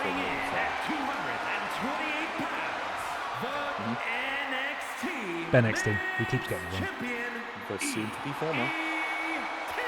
EE Tim has had a hell of a reign on this roster since arriving, and his compatriots in P-Volution have been hugely successful as well in both the tag team divisions, particularly in the tag team divisions, but a few of them also in the Aldi Red Thunder and Little Kong Strong divisions as well, when the wheel has called them forth. Of course, always love to see a good wheel. Mm-hmm. A bit of wheel action there, but I feel like Tim, I hope and I pray that he hasn't forgotten how to do his day job, because he's going to be retired after this. That's right. Fighting words there as James Jenkins drops the champion, but a counter from EE Tim, and Tim immediately punching the face of James Jenkins, who has interestingly decided not to forego his glasses and wear contacts. Could that be a disadvantage, or is that just sort of what he's used to wearing, James? It's kind of a bit of both. I mean, it's a bit of a tactical play, assuming that he would EE Tim would be a gentleman and not hit someone with glasses. Why would he? However, clearly he's not feeling that. So maybe he needed to even the odds. I mean, EE Tim with these safety goggles as well. Yeah. This Into is an early not cover looking here. Good for our boy. But that's Rough okay. start. He can shake it off. Rough start for James, but you know, you cannot deny the confidence of a man wearing socks and sandals. He could be back in this thing before you know it. EE Tim, though, the champion up to the top rope, looking for something. It is the traditional wear. The traditional wear of a wrestler. That's what you teach in the Jenkins Academy. And a huge crossbody from the champion. And immediately you see Randy honking there. He's removing the turnbuckle pad in the corner. Nobody's going to want to hit that now, because that is going to hurt a lot. The referee did not see it. Not really sure how. I'm going to need an exclamation mark ref. I think you will. That is disgusting. It's possible. EE Tim, full head of steam, massive clothesline. Decapitates James Jenkins. Does James Jenkins have I mean, I know we talked about speeches, obviously, but does he have a plan post-match, win or lose? Is he going to go for some food or something? I think he's gonna go for a cheeky Domino's, obviously. Obviously, win or lose. Oh no, a distraction there. Just hang out. This is what I'm talking about. Cat needs to get in there, distract the distractors. Need to help a bit, yeah. It's okay. Ooh, yeah. I think we're going to listen to a bit of Limp Bizkit's Best work, and yeah, Chocolate Starfish. Yeah. Uh-huh. Yeah. The song will change depending on whether it was a win or lose. Right, I see. It's just one of those days if you lose, right? One of those days, yeah. Give me something to break. Okay, Jenkins now the challenger. Yeah. Managing to get a bit of offense in, but EE Tim able to slip out the back door. Tim is a slippery customer here. As soon as James gets any kind of offense going here, Tim is just able to find a way to slip back in. It's them pissy-covered gloves. Again, yeah, it is. The referee not. Oh, the referee has. Out, and now they've noticed that. Now they noticed that. They're sorting it out. But James, I thought they were about to powerbomb James Jenkins straight over the top rope, but just hanging him up instead. And EE Tim, James, is closing in on his signature. That blue bar nearly full. Frog splash. Tim now has his signature, and I'm really worried that this might be short and sweet for James Jenkins in the main event. Because if Tim can hit this signature, it could be nighty-night, you sweet piece of shit, for James Jenkins, and we don't want that. We want a bit more of a back-and-forth contest here, as James is just being made a bit of a victim here by Tim, who's really just putting on a hell of a show. I do feel that this was, maybe we should have trained him with a few more tutorial videos, but it's okay. We have faith. Maybe you EE'd a bit more than you could Tim, as the saying goes. It's true. Full head of steam. Oh my goodness me, just cleaning the face, washing the face of Jenkins into the cover. Could this be it? Is Tim going to win off a big boot to the face of Jenkins? Not quite. James is still alive in this thing. Cat watching on, offering no words of support. The perseverance. That was arguably the iron beard of James there preventing the full collision. But oh my goodness me, that's EE Tim's finisher. Is James about to be flushed away by the BENXT Men's Champion? And sadly, unfortunately for James Jenkins, it is a retention for EE Tim in the main event of WalrusMania. Do you know what? I don't want to say that I threw the match, but at the same time, I've won a lot of money in it. No. I mean, you got a main event payday, James, for being in the main event, so you could have a lot. You could have at least one Domino's with that. Oh my God, yeah, we could have almost a whole pizza, a large. You could. Oh, you could. So what's next for James Jenkins and Kat the writer? I mean, I know you're probably feeling a bit rough. This has just happened, but what does your future hold? And can we hear that concession speech? To be honest, so I've got. Hang on, let me just unfold this nice bit of paper here. Okay, yeah, go ahead. Fuck E Tim and fuck all you. Fair, that's fair. That's fair. Yeah, that's it. I mean, honestly, the what's coming up afterwards. I mean, look, he's not even taking it with graciousness. Look at this fucking guy. He's rubbing it in. This fucking guy, man. I do believe that we've come a long way here. Yeah. And this is just the beginning. Not only for Jenkins, but for Triple Threat. I mean, look, I think that Kat is ready to be part of the big time. We need to be in that next ladder match. And we need to show them how they make and set up ladders. Yes. And you can teach then them. we'll be coming for the piss bastards. That's a beautiful way to look at it, James. I'm sorry your match only went, let me check, minus 3 seconds. Okay. But hopefully when you win the next Royal Rumble, remember, you're the only man to have ever won a Royal Rumble in BENXT, and nobody can take that away from you. You main evented WalrusMania, and you are one of 2 men to have done that. So congratulations, you can hold your head high, and hopefully we'll see you with some gold very soon. Cheers. Well, it's been an honour and a privilege. Thank you very much for having me. I mean, we will be back. We will be getting gold soon. We will be back. It may be in a tag team match. It may be in singles. But EE Tim, you're on the fucking list, pal. Okay? He's on the fucking list. Let me tell you, I'm looking for some of the break. Yeah. James, thank you so much for joining me, man. I appreciate it. And go give James a follow. Jenks_gaming_. When are you next streaming? Oh, thanks very much. It should be tomorrow, 2 p.m. GMT. So yeah, Fantastic. I'll be streaming a very weird bin-related RPG. So that'll be fun. Oh, brilliant. Okay. Yeah, it's that. Honestly, don't ask. It's been a fucking joke that's been developed far too much, but it's beautiful. Anyway, yeah, thanks very much, and cheers everyone. Thank you everyone who voted and bet on poor old Jimmy Jenkins. He'll be better next time. He will. I know he will be. But you have a fantastic Christmas, James, and I will see you on New Year's Eve, man. I'll see you on New Year's. Yeah. Hell yeah. Anyway, yeah, have a wonderful time, and yeah, cheers everyone. Take it easy, Ben. We'll see you later. Thanks, man. Catch you soon. Bye. Bye. There goes James Jenkins, Royal Rumble winner. And WalrusMania main event loser. Someone had to lose. A good attitude there from James in defeat, but unfortunately for him, it is EE Tim who will continue to reign, much like Piss Jericho will continue to reign. Bad luck thus far in the Elimination Chamber and Royal Rumble winners' books. But tomorrow could be a different story. It's the ladies' turn. We will have the Elimination Chamber winner on the women's side and the Royal Rumble winner on the women's side, challenging their respective world championships. Maybe it could be different. Pamela Anderson escaped the cage before Pippa the Cat, who actually technically it makes a bit more sense because Pippa, she does have a catio out the back door and she's not allowed out of that. So she was probably just behaving herself. So actually, good job, Pippa. That is a very well-behaved and good cat.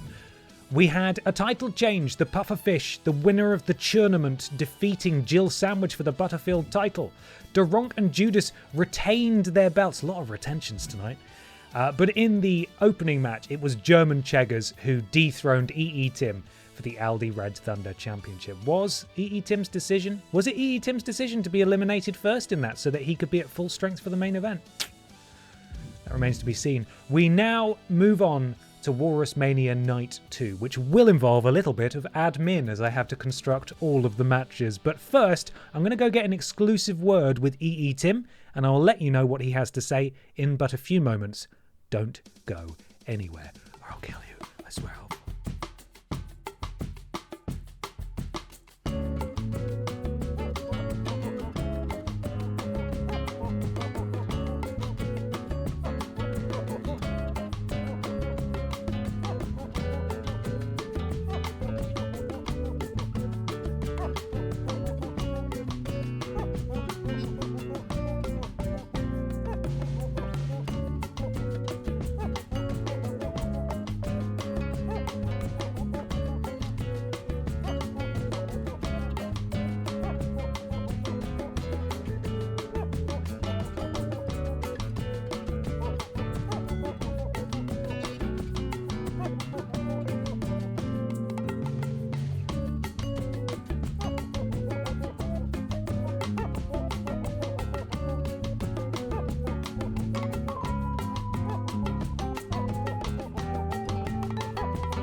Righty ho, chaps. Let's continue, shall we? Oh, apparently it's still Pip Down. I should have turned that off.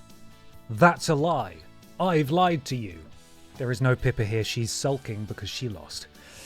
Sleeveless Wizard, thank you so much for the resub. 7 months, love the VOD. Sorry can't spend more time on the live streams as I love to gamble. Sorry, predict result. However, I'm going to miss the suplexes for Grandma. Well, I hope to catch you in the VOD. Thank you for the kind words and thank you for the resub as well. Really appreciate it. Swatty Mofo, similarly, 7 months in a row. Thank you. Now, EE Tim has been on a real... He's been in a real fucking mood, quite frankly, ever since winning the big one a while back and surrounding himself with the rest of P-Volution. I asked him how he feels about his victory tonight, and he sort of stared me dead in the eyes, and then he just, like, shoulder-checked me as he walked out of the bathroom. Not on. He's got a real attitude, that guy. I hope someone can take him down a peg. DanLocky25, 8 months in a row. Thank you very much, Dan. Thank you. Now, everybody, it is time for WalrusMania Night 2.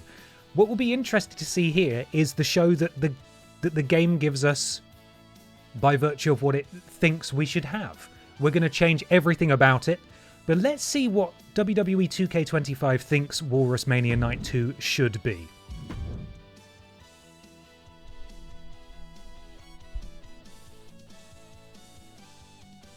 I mean, that's fucking fair.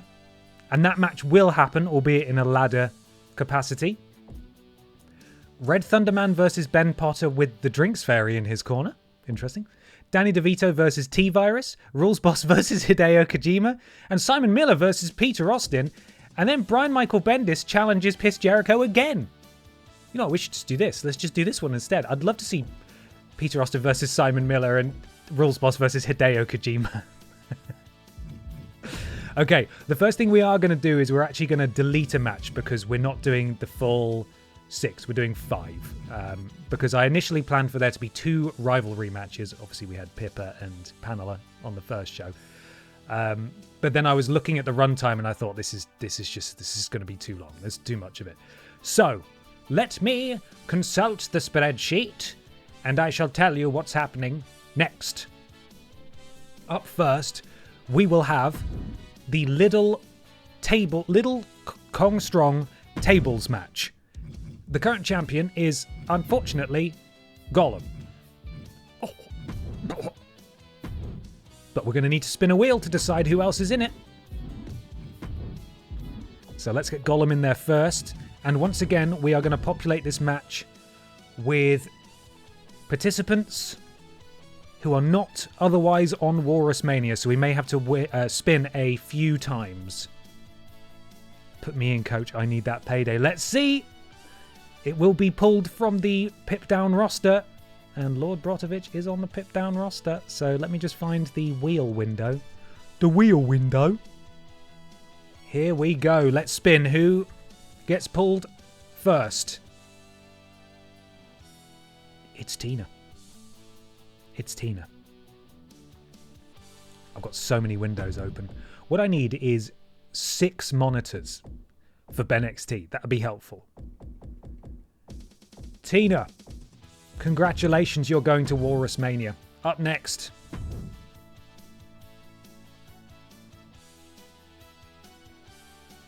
Oh, it's nearly Lord Brotovich, nearly, but it's Jackanism. Jackanism is in. 2 more slots remain.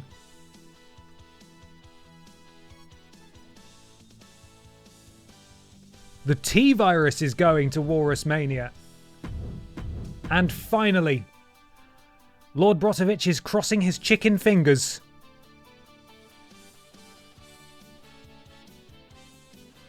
But sadly, it will not be him. I tell you what, the Pip Down wheel did a great job there. That's your field. Gollum defending his crown.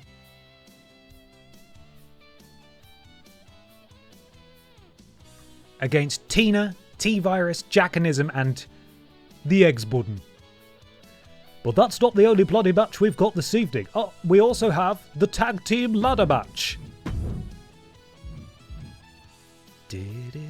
Where's Jugson these days? Has he vanished back into the gloom? He was in the opening match, Ben. You might have just missed him.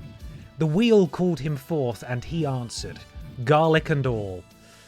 Garlic and all. Right, we're doing a no, not triple threat. We're doing a triple threat tornado tag. That's what we're doing. It is for a championship. And the participants are the Mod Squad, former 2-time BENXT Tag Team Champions. They do, as much as it pains me to say it, deserve a shot at WalrusMania. Mr. Black. No. Oh, shit. Okay. It's now gone to Trailing Badger. This UI is confusing. And Mr. Black. There we are. The current champions. Rim Flare. Hang on. Have you got the Drinks Fairy in your corner? What the... What? Hang on. What? That was weird. Rim Flare. Drinks Fairy, what are you doing? There we are. And his tag team partner, Triple Flush. There we go. Scandals at WalrusMania. And then, of course, the people who should have had a match for this championship, but we ran out of days in the week to do it. It is the Dark Picture Pals. Dr. Rennell Hill and Silas the Dog Boy. There it is, the BENXT Tag Team Championships. It is their turn to be defended.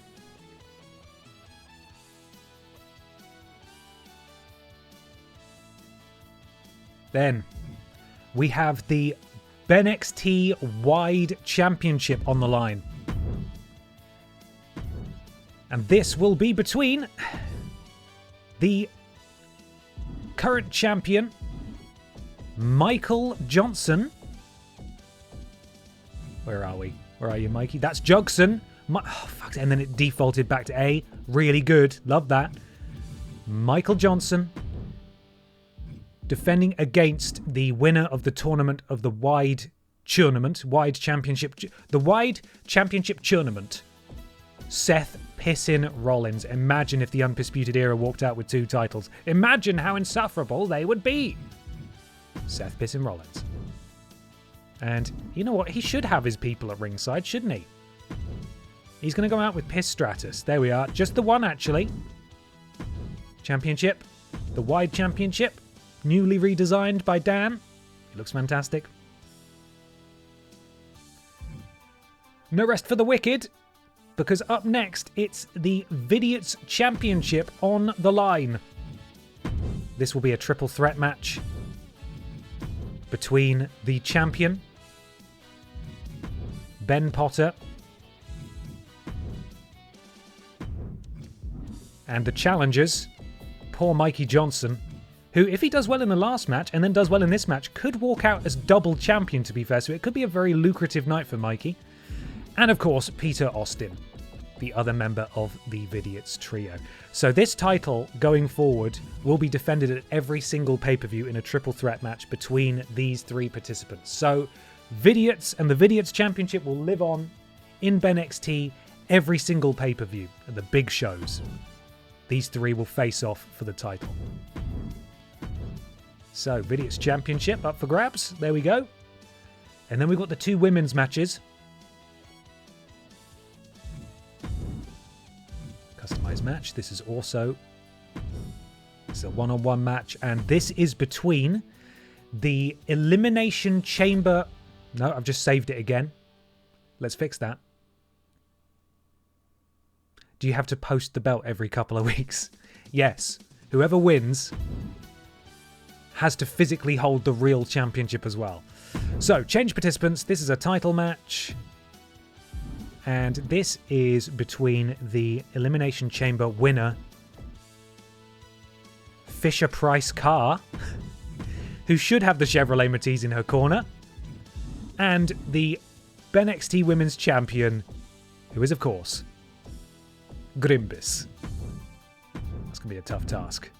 Tough task for the Fisher-Price Carr. There we are. And in the main event, it is the Royal Rumble winner, Biker Barbara Piss, challenging the Chevrolet Matiz Hang on, how have I got so many matches? Have I done this wrong? No, I haven't. 1, 2, 3, 4, 5, 6. Yeah, what? Have I done that wrong? I haven't done that wrong.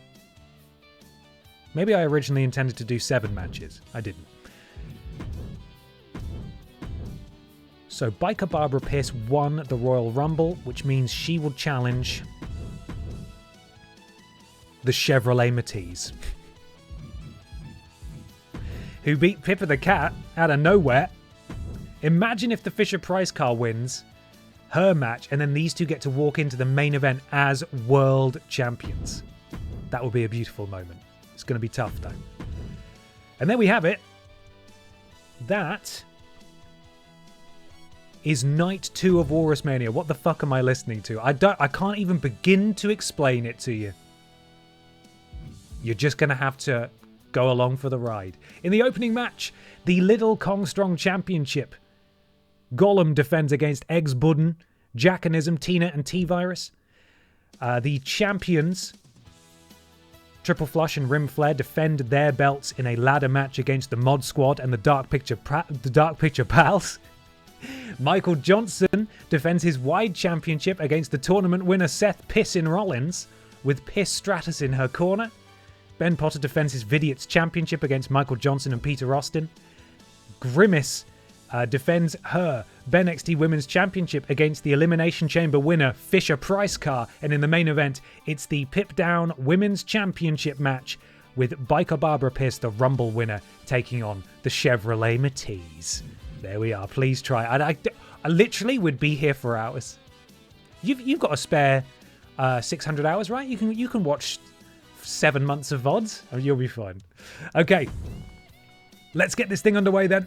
We're going to start off with the tables match. So, Troweling Badger, if you are there, thank you very much for your efforts thus far. I need you once again.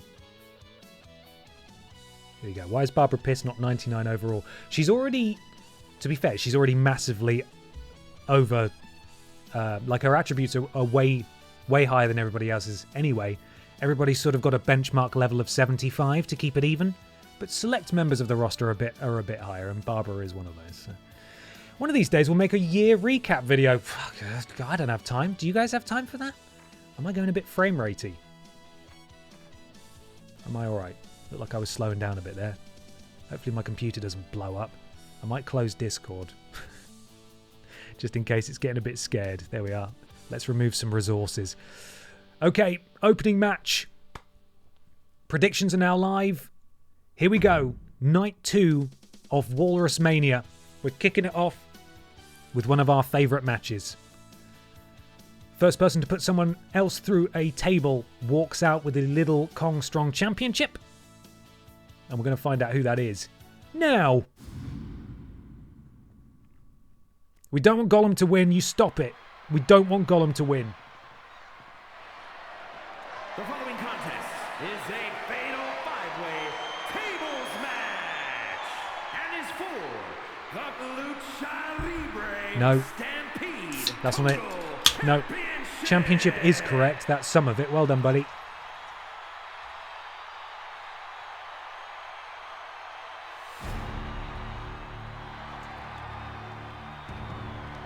Introducing the challenger from Area 51, the Virus. T-Virus has come very close to winning championships, particularly in this kind of environment. In fact, she was one of the final few in the Women's Rumble. So she is no stranger to multi-person matches, but is tonight her night on the biggest stage of them all.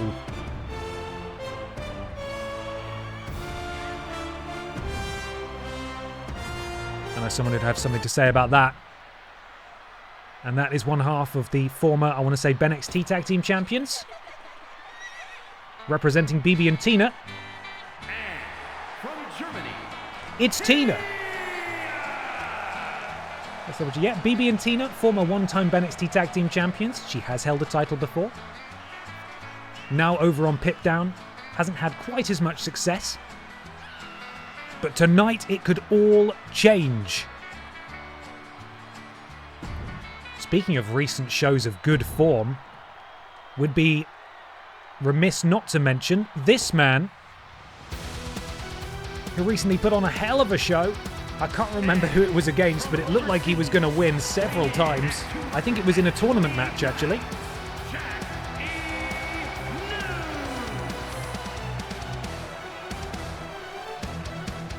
Jack A. Nism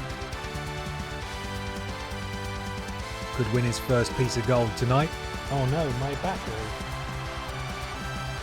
A piece of 8, if you will. That is a pirate reference. Do you know pirates? Can you spell pirates? Say it with me now. Pirates.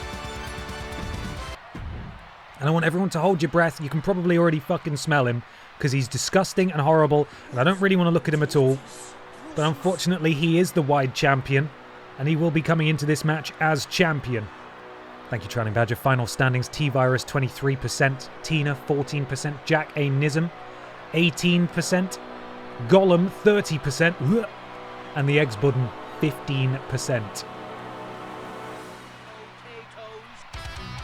It's the man with the 6-hour entrance. He only gets fog when he's a champion. And he'll be here any minute. His music is nearly finished. Where is he? Oh god, I saw him pop in. I don't like it. Let's get a...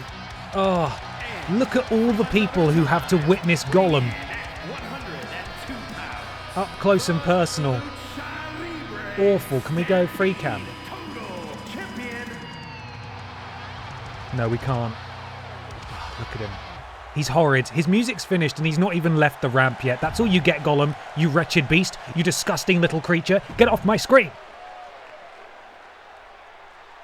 And finally,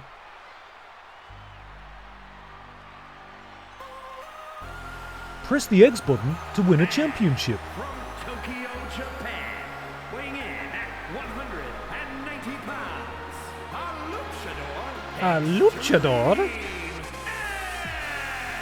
X Budden is the only person in this match other than Gollum to have held this title before. So he knows how to win it.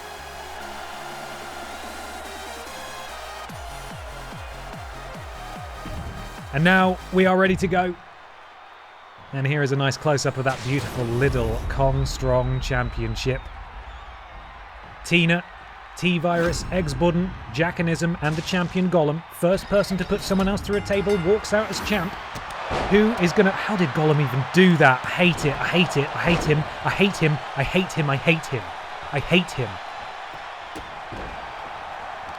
I hate him. I hate him. I hate him. Get him away.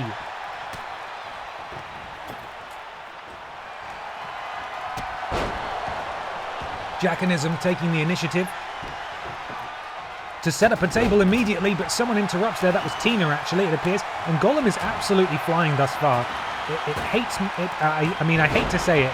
I hate to see him. I mean, I don't like to see him. I don't like him. I hate him. But he is doing very well so far. T-Virus definitely has the strength advantage in this match, towering above the other competitors. Tina, however, sends the T-Virus into the corner, turns her attention to Gollum. Gollum sent over the top rope. He can't win the championship out there. Jackanism again going to set up that table. And intercepted by Tina, who seemingly does not want anyone to set up the table. But her. Wet Knee Houston. Excellent name. How you doing? Welcome in. Massive powerbomb from the T-Virus. Fresh off being a menace in Raccoon City. And we could be in for a very quick end here if the T-Virus can put Tina through this table. Nobody else is nearby. Can Tina counter?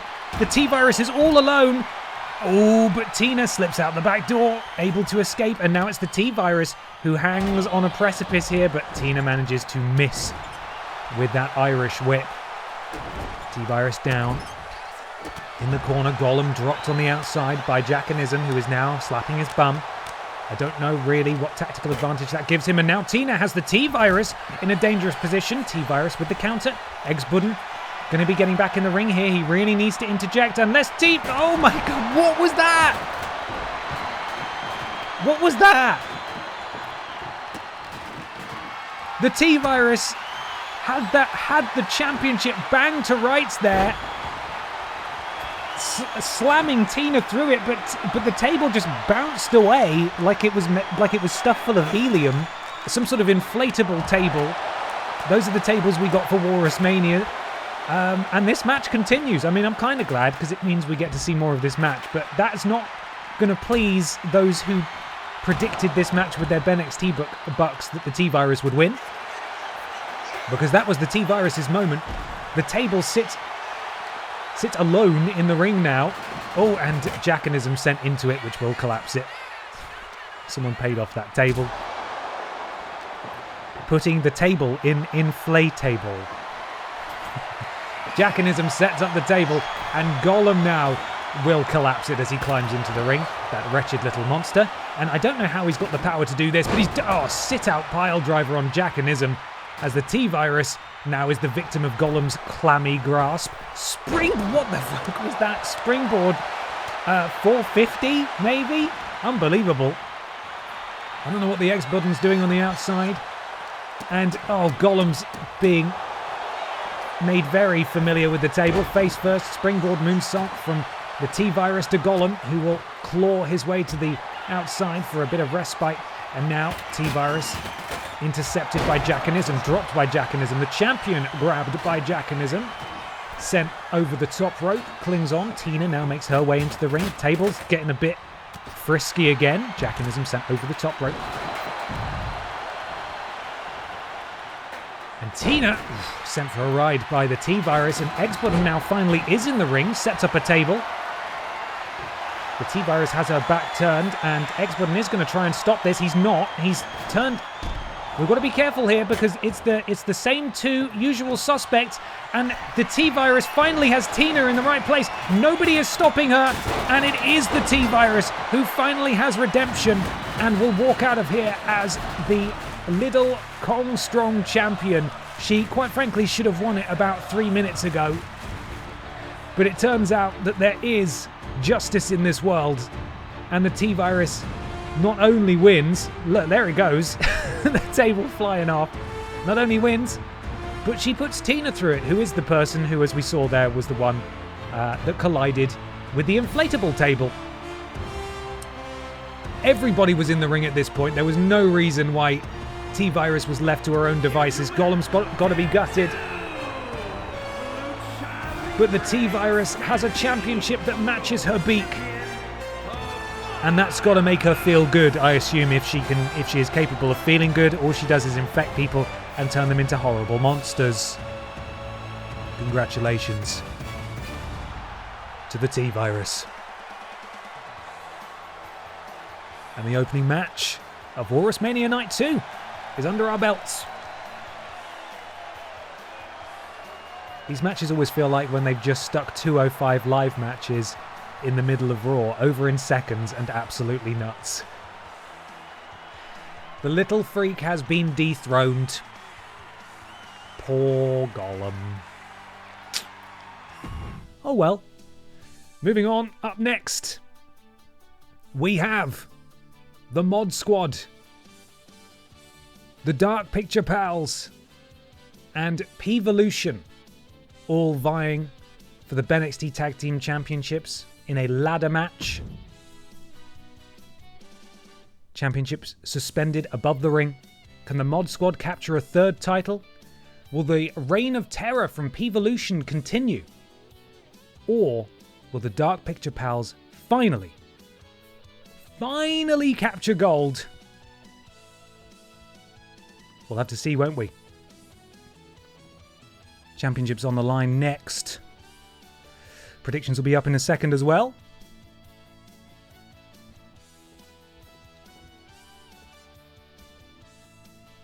Just going to wait for those predictions to go up. Shouldn't be long. In fact, let's get started with the entrances, shall we? Here we go. Oh, predictions are live. Excellent. Here we go. Ladies and gentlemen! Oh no. of BENXT, It's Tom Campbell. Here at WalrusMania, it is my honor to introduce to you Who's he introducing? Two-time, soon-to-be, new-time BENXT Tag Team Champions of the Don't say the Mod Squad. Don't say the Mod Squad. The Trolling Butcher and Mr. Black, the Mod Squad. They've paid off Tom Campbell to do a special ring announcement. I thought there was justice in this world, but it appears that the Mod Squad have deep pockets. Announced to the ring exclusively by Cultaholic and hopefully AEW's own Thomas Campbell there. It is the former two-time BENXT Tag Team Champions, the Mod Squad.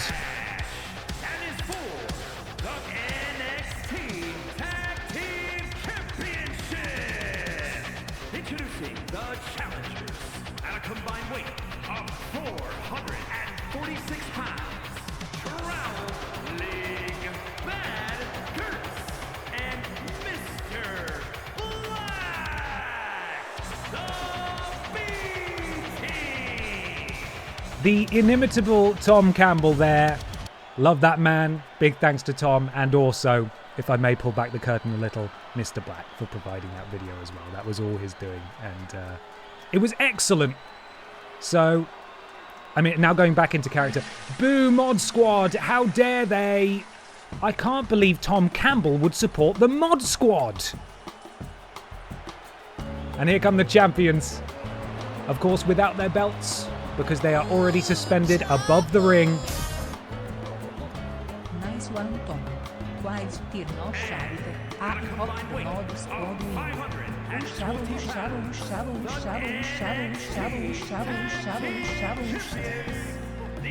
I actually had to practice that last bit because I needed to get the timing down for Tom's video ending and the match to have loaded.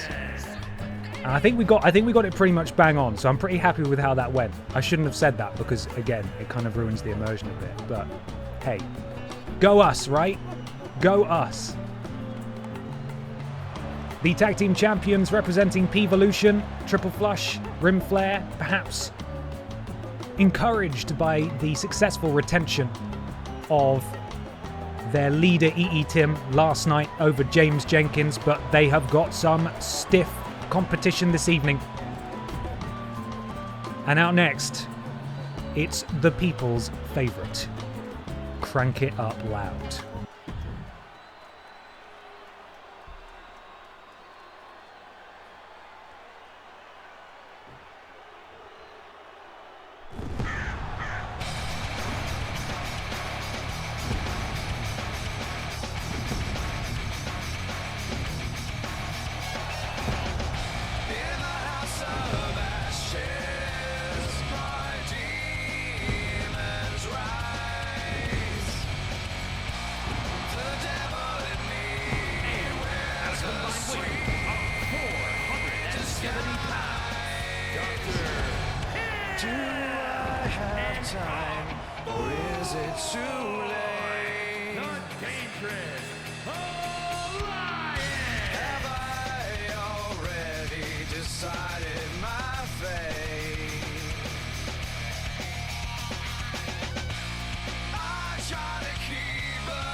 Dark Preacher pals are ready for war.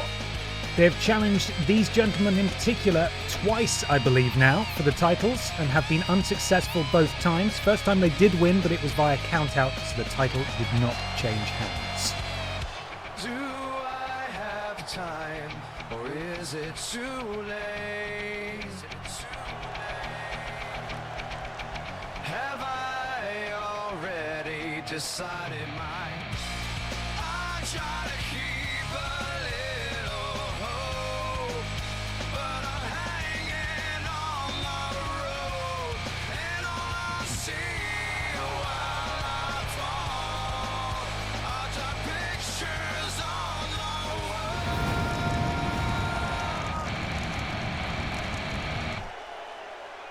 Dark Picture Pals are here, and we're ready to get this match underway. Techiweo, thank you for those bits. Appreciate it.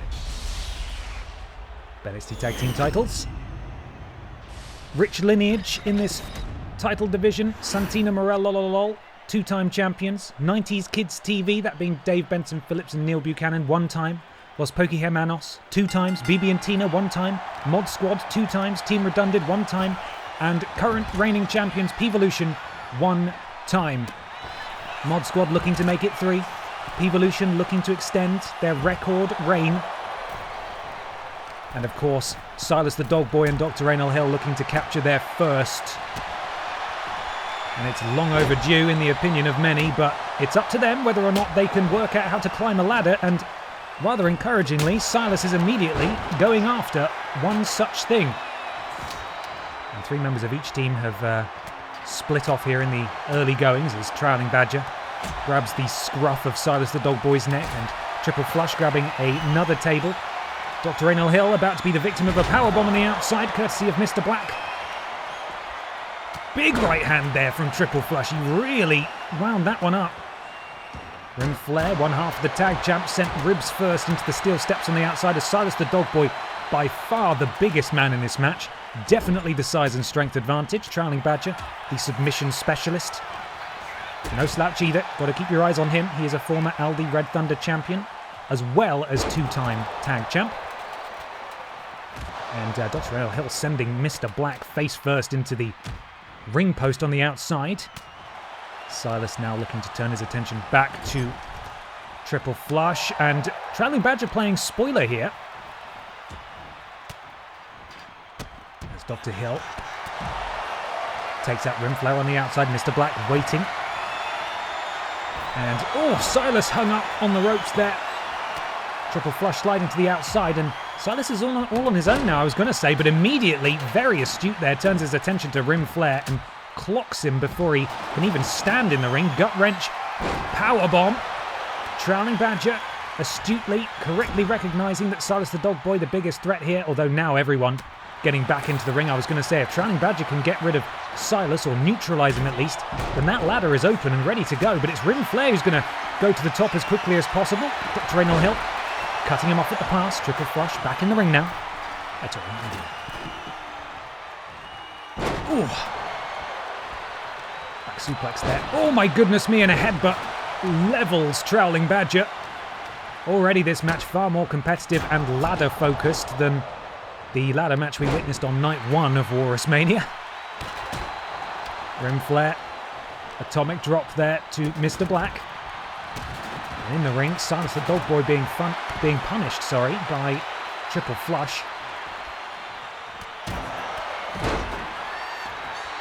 And a big backbreaker from Mr. Black to Rim Flare, and he punches this steel chair out of the hands of Dr. Raynell Hill.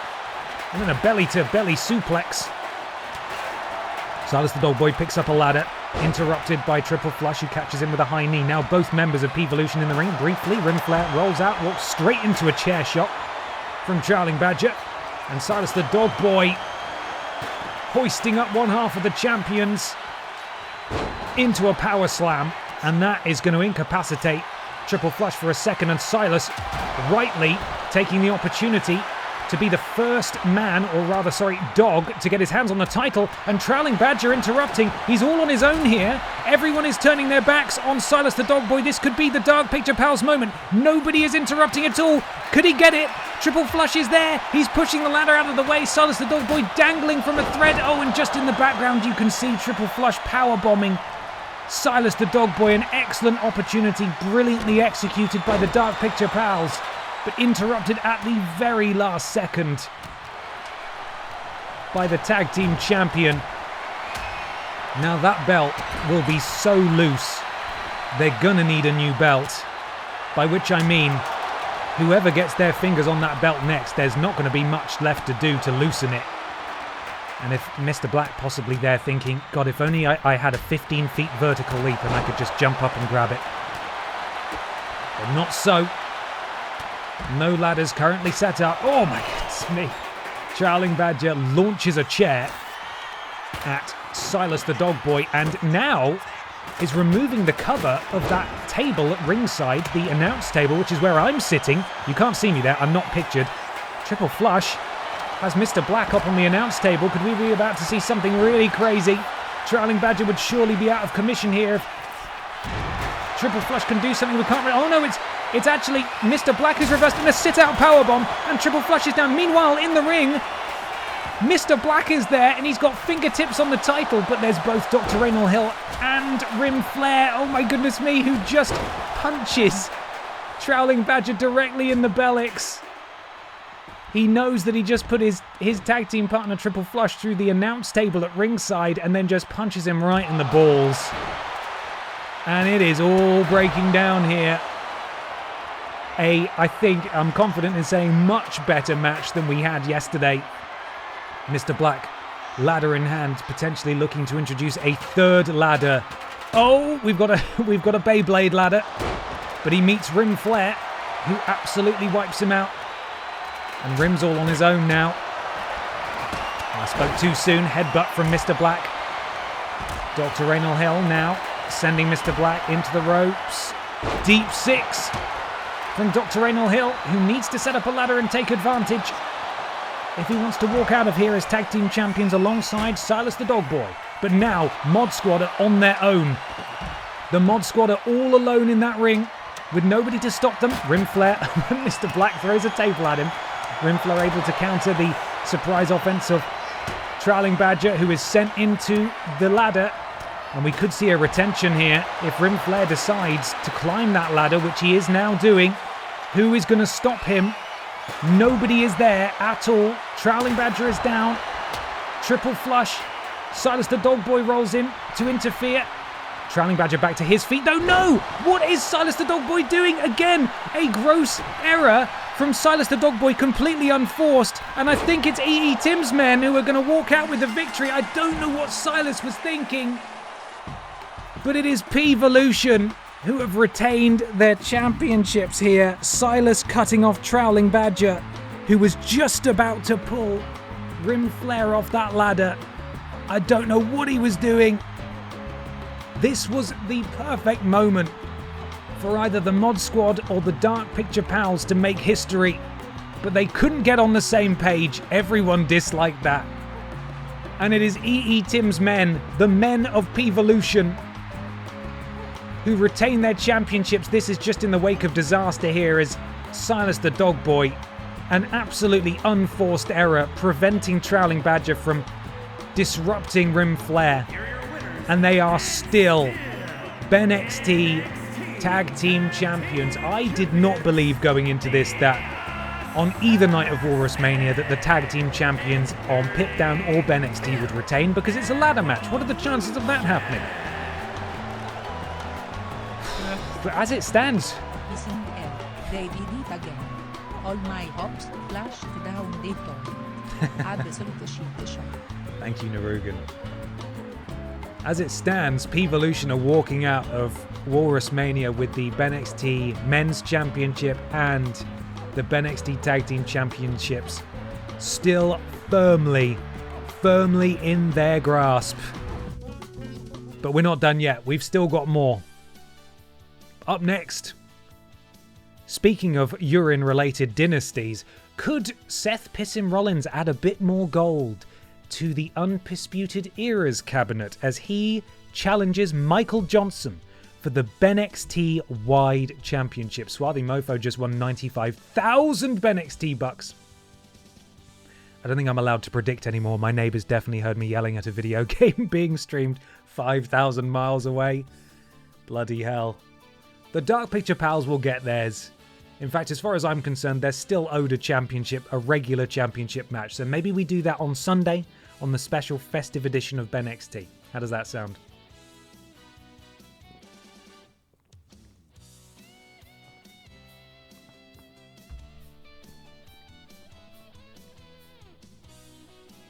Okay.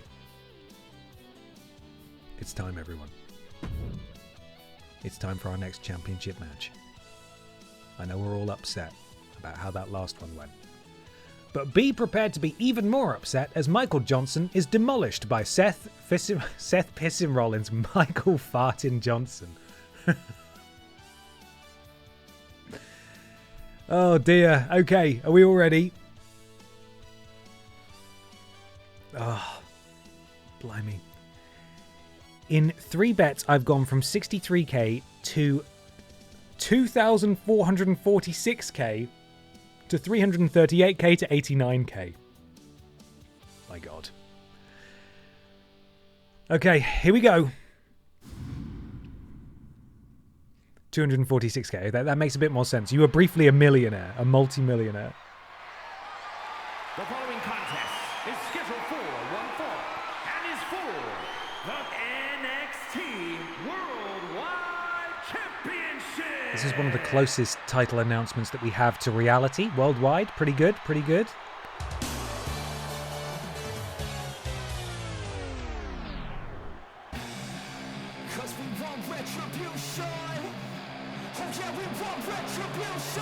Pierce it down!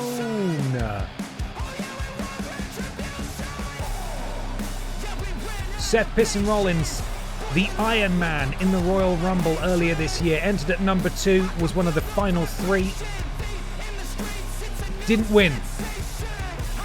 However, what he did win was the wide Churnament. And on the line, an opportunity at the BENXT Wide Championship at WalrusMania, which is the match that is taking place now. He faces Mikey Johnson, who won this title, I believe, in a ladder match on the BENXT Super Show when we were on the front page.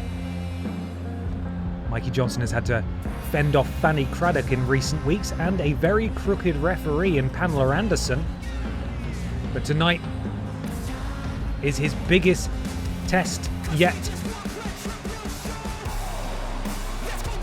Seth Pissin Rollins versus Mikey Fartin Johnson for the Wide Championship.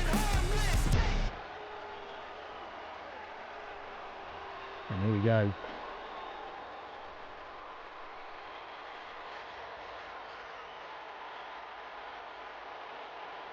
We got that doggy shit, nah, I ain't talking sexual. Walking round on all fours, they make me hit the floor. The floofers, the boofers, you know I'm talking about woofers. Woof woof, woof woof. Bring it down. I see them almost every day. You know I stop and say, hey, if that owner gets in my way, there's gonna be a price to pay. Smack a bitch. Smack a bitch, smack a bitch. What? And I ain't talking about a female dog. This one goes out to my boy Gabe, may he rest in peace. My heart hurt so much, I made a memorial quiche. Eggs, cheese, it was made to please and ease this sense of melancholy. I got a manifesto, I wanna be the first-o. Hug and pet every dog on this planet called Earth. Left hand, right hand, left hand, give it a pet. Give it a pet indeed. Michael Johnson, the BENXT Wide Champion. Look at that fantastic belt. That was my face that I didn't want to see that close. Introducing the challenger. Do you want to see it that close? From Devonport, Iowa, weighing in at 200. Had to get wide for the wide match. We had to get wide for the wide match. This BENXT Wide Championship match will be presented in wide vision. There's Seth Pissin Rollins. Piss it down. Piss it down. And his opponent from Newcastle upon Tyne, England, weighing in at 211 pounds. The NXT Wide Champion. Flyboy Mikey Fartin Johnson. He's here. Good to see him walk in as champ with his full entrance and his excellent rap. Okay, I'm going to switch back to regular view now. Mikey Johnson hands over the championship. This could be, and I don't mean to get fatalistic here, the final time he ever touches that championship for tonight. Belt held aloft. It's the richest prize in all of BENXT. That's a lie. Would you like to hear the former BENXT Wide Champions? I'm glad you asked. Emma the Bear, 2-time champion. Chab, one-time champion. Gollum, one-time champion. Commander Piss, one-time champion. Grimace, one-time champion. And now, Michael Johnson, the current champion. Neckbreaker from Seth Piss and Rollins. The champion is down. I don't want to be fatalistic, but someone will die. Remember that if Michael Johnson is unsuccessful in this match, in the very next match, he will be challenging for the Vidiots Championship. And, a knee strike from the challenger. Seth Piss and Rollins riding, much like the pufferfish, on last night's WalrusMania. Riding a wave of momentum, having won that Churnament to challenge for this title. And Michael Johnson has really sort of been on the receiving end of a regular beatdown in the last few weeks. So you have to wonder about the mindsets of both participants in this match going into it. As Seth Rollins up to the middle rope. The champion is down. Mikey Johnson. Oh, the Phoenix splash there. Beautifully executed by the challenger. And just a 2 count. Michael kicks out. Now, this is going to be very difficult for Mikey. Not just because of the momentum, but also just in the moment. He hasn't got a single piece of offense in so far. It has been one-way traffic for the challenger. As Seth Piss and Rollins stalking him on the outside. Elbow drop, the Phoenix splash. Sorry, yes, that is what it is. And up to a count of 10, they have to get back in the ring. Seth will send him in. Quick sharp. Climbs in afterwards. Mikey Johnson. It looked like he was able to counter that, but he walks, or rather stands up and gets... Oh, here we go. Now we see the champion coming alive. A counter with the Scorpion Death Drop DDT. That sort of reverse DDT. Seth Rollins landing on the back of his head, and now Mikey going to work on the arm of Seth Rollins. Seth, though, able to roll out. And here we see the athleticism and the technique of Seth Piss and Rollins with the basement dropkick. And now Seth is in full control again. Mikey sacrificing some of his signature bar to stand up early. And I think we can all agree that did not go very well, as Seth Piss and Rollins cracks the champion with a pissagree. And this, it can't be over this quickly, can it? He's looking for the piss stomp. He kicks the gut. Full height and a piss stomp to the champion. This could be the biggest squash we've seen so far. I really don't want it to end this quickly, but unfortunately for Mikey Johnson, he got his entrance at WalrusMania, but that was it. An absolute squash from the challenger. Piss it down. Seth Piss and Rollins finally captures gold in BENXT, but unfortunately for the rest of us, it is at the expense of Mikey Farton Johnson. And the Undisputed Era will walk out of WalrusMania with 2 singles championships above their mantelpiece. Piss Jericho over on Pip Down with the World Championship, and Piss Rollins. Oh, sorry, Seth Piss and Rollins over on BENXT with the Wide Championship. Man, I hope a face wins at some point to really bring the crowd back up. Even the next match for the Vidiots Championship will arguably upset some of you, whoever wins, even though technically it's 3 faces going at it. And there he is, Seth Piss and Rollins with his trademark title victory.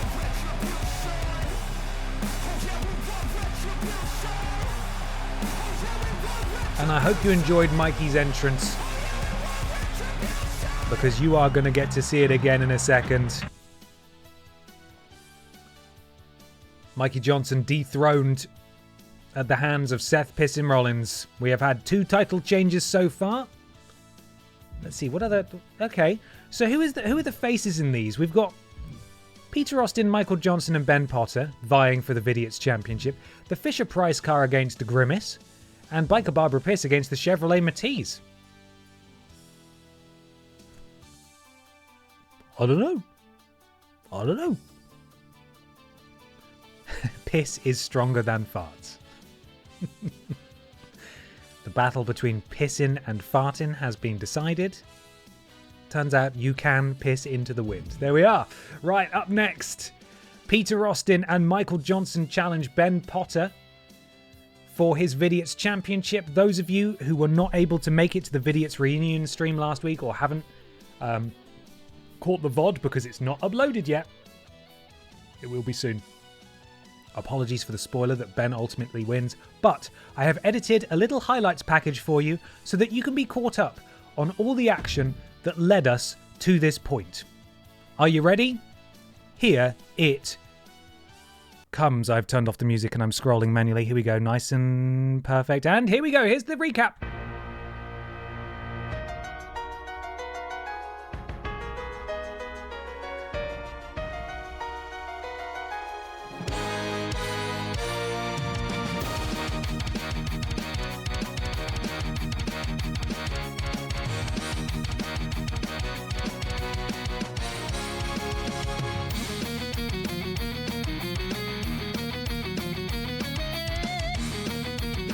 Case in point, look at the athleticism of Tossed Peter him like Austin. a pizza. Oh my god.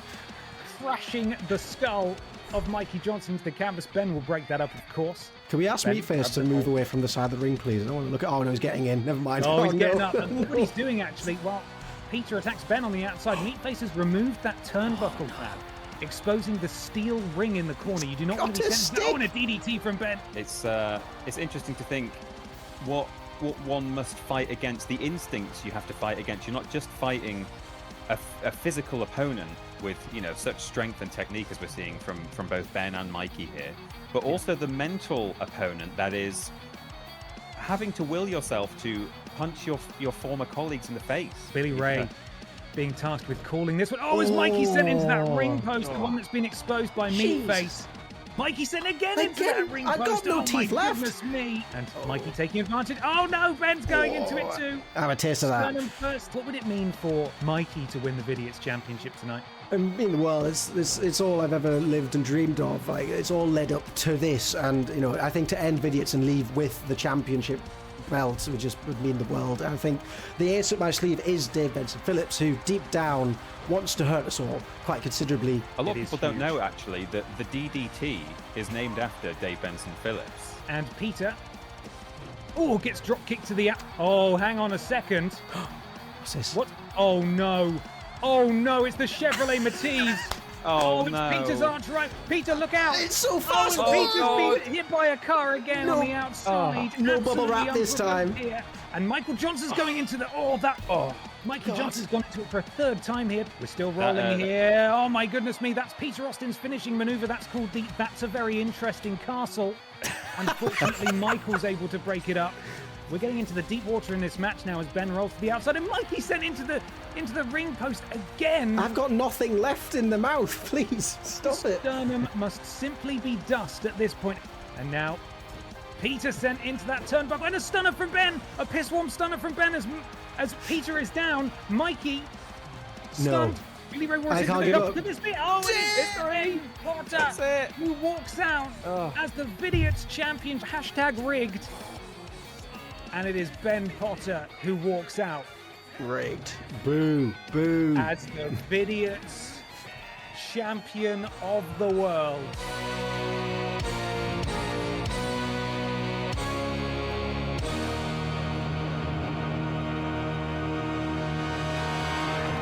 The following contest is a triple threat match. And now you're all caught up. And is for the undisputed Internet Television Championship. Now I promise you that was fully simulated, and it just so happened that Ben Potter came out on top.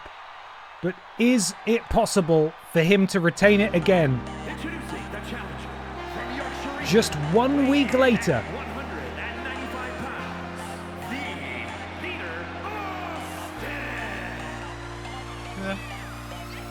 Man, I hope it yesterday match rigging Buster Ben. No relation. Get this stupid arse. Thank you, Narugan. Ben, I do need to say that I love that the Vidiots bout has found life here on BENXT. Also, just want to point out how much that reunion stream made me cry. Oh my word, it made me cry too. Bloody hell. Peter Austin with his solo entrance music. And now we've got to listen to the rap again. I can't not. I just enjoy it too much.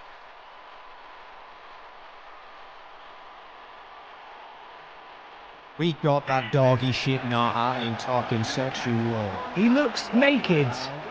He looks naked without his wide championship, and Mikey Johnson could claw back a title now.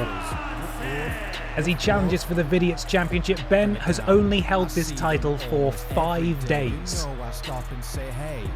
It will, if he loses it, be the shortest reign, because of course we're going to be going weeks at a time between championship defences. The Vidiots Championship will be defended every single month at the pay-per-view. But this is its first high-profile BENXT defence. So much, I made a memorial quiche. Eggs, cheese. It was made to please and ease this sense of melancholy.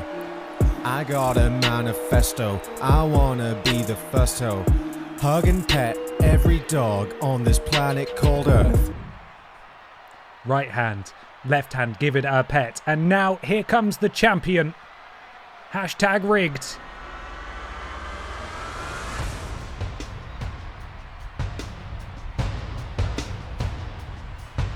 Boo. Don't boo him. He's no relation to me, of course, but how dare you boo him?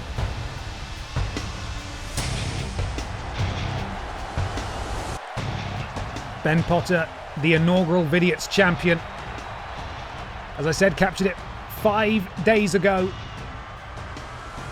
And introducing the champion from Newcastle upon Tyne, England, weighing in at 200. Look at this man and tell me he is not a heel. The undisputed Internet television champion, Dude Ben Potter. He's walking in with the title, but will he be walking out with it? That's the real question, his first big test tonight. Will he be 5-day chump Ben Potter?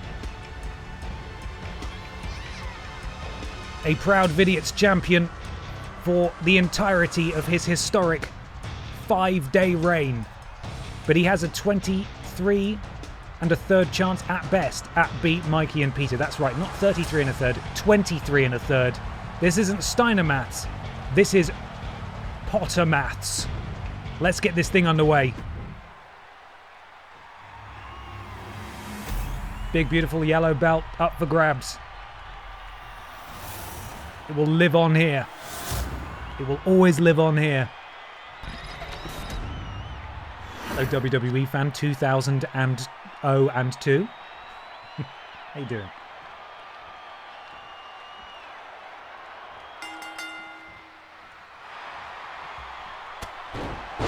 Peter immediately takes down Ben Potter. Mikey, oh my goodness me, locking the arms and then the German suplex. The champion takes down Mikey Johnson. This is the first singles championship that Ben has won in BENXT. Peter Austin and Ben Potter, former tag team champions. They competed unsuccessfully on night 1 of WalrusMania for the BENXT tag team, or Pip Down tag team championships. Belly to belly suplex from Mikey Johnson. And Michael Johnson, of course, is a former wide champion, regrettably losing it in the match just now, just before this one. So Peter Austin, the only person in this match who has not won a singles championship as yet. And Ben taken out by Peter. It wasn't very pretty, but it did the job. Oh, standing shooting star press from Peter Austin to the champ. And Mikey, you know, he's desperate to get his hands on some gold again, even if it is just yellow plastic. Mikey, Ben, oh my goodness me, T-bone suplex, and then Peter throws a metal bat at Michael Johnson, and here is where we see the triple threat action come into play, as Ben rolls to the outside and Peter has Mikey Johnson all to himself. And if Mikey were a bit worse for wear than he is already, Peter could have capitalized here as, oh no, Peter misses with that springboard leg drop. And Ben back into the ring now. Scoop slam from the champion into the cover. And as you would expect, Peter Austin there to break it up. Peter now can't quite lift Ben. Ben with the counter. As we saw on the Vidiots reunion stream, Ben Potter probably with the strength advantage. Peter certainly with the speed, but Mikey with the technique. Mikey knows a good few holds. Oh, and Ben just slamming his tag partner down, and Mikey throws the metal bat this time. Peter with the counter, rolls up Mikey Johnson. Ben will break it up. Not even a 1 count here as Peter full head of steam. Oh my goodness me! Doesn't matter where Peter was going. Ben caught him flush with that springboard cutter. Mikey sent into the ropes, back elbow. Takes out Mikey, drop kick. Takes down Ben. And Ben again rolling to the outside as Peter picks up that bat. There is no disqualification in a triple threat match. Mikey able to disarm Peter as Ben goes under the ring. And retrieves a stick, but Mikey disarms him. Boot to the midsection. Powerbomb position. The champion not looking too good here. And is hung up on those ropes there as... Peter busts open Michael Johnson with that leg lariat into the cover on the champion after the springboard moonsault. Everybody brings a thing along to beat everyone about the ring with. That's it. Belly-to-belly suplex from Michael Johnson. Certainly has a fire lit under him. Oh, chokeslam. Oh, goodness me, and then cracked over the head with that baseball bat. But Peter Austin's there with a backstabber. And the champ is down into the cover. Peter Austin and Ben Potter have their signatures. And Ben better be careful because he could lose it quite quickly here if he's not careful. Peter, German suplex, a second German suplex, holds on. Spins him round. And there's a regular suplex to finish it off. Ben's basically been wiped out by that. Mikey Johnson practically coming in with the save here. Peter Austin now has his finisher.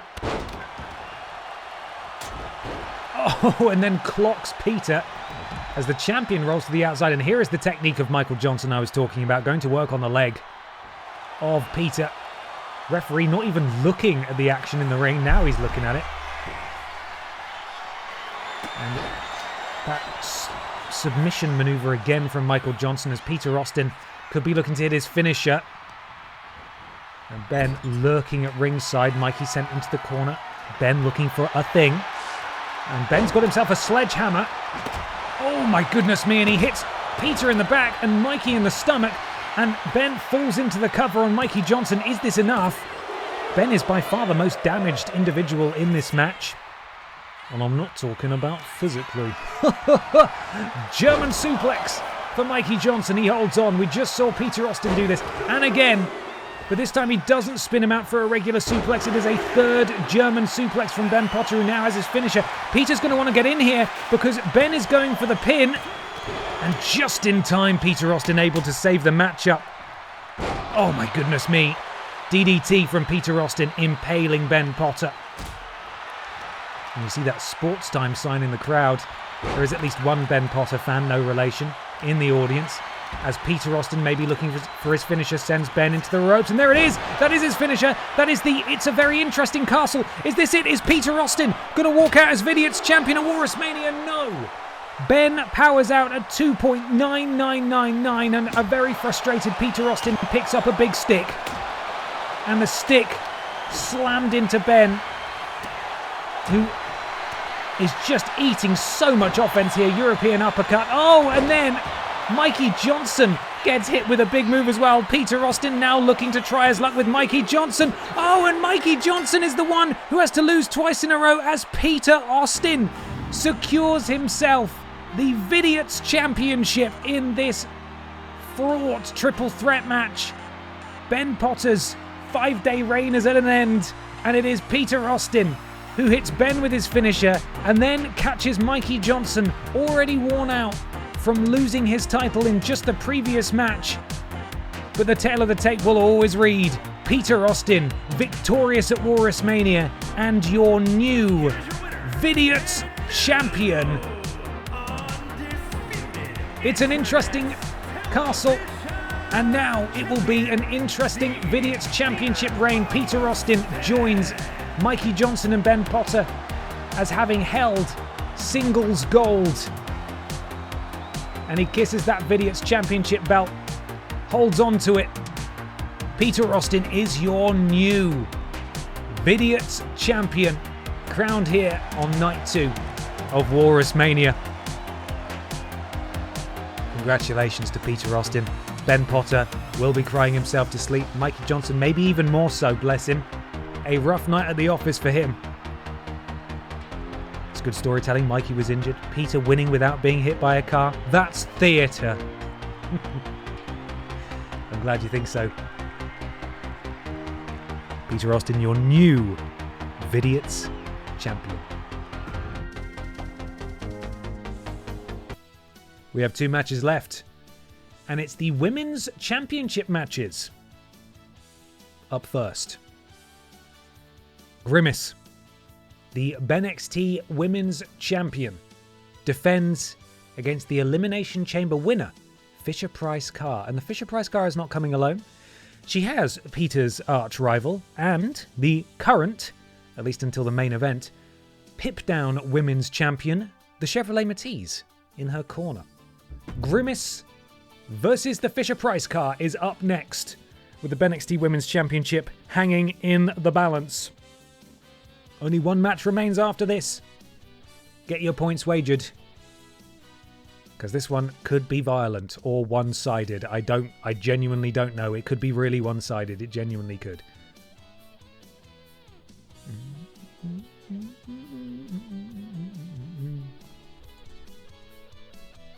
God, it sounds wet outside.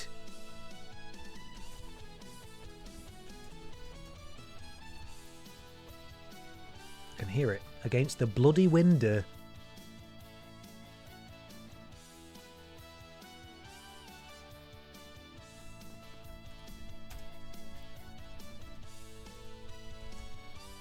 Sorry, just doing some admin. Bear with me.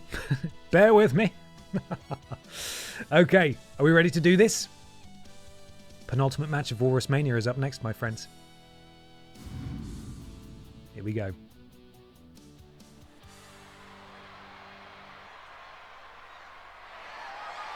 The following contest is scheduled for one fall and is for the NXT Women's Championship.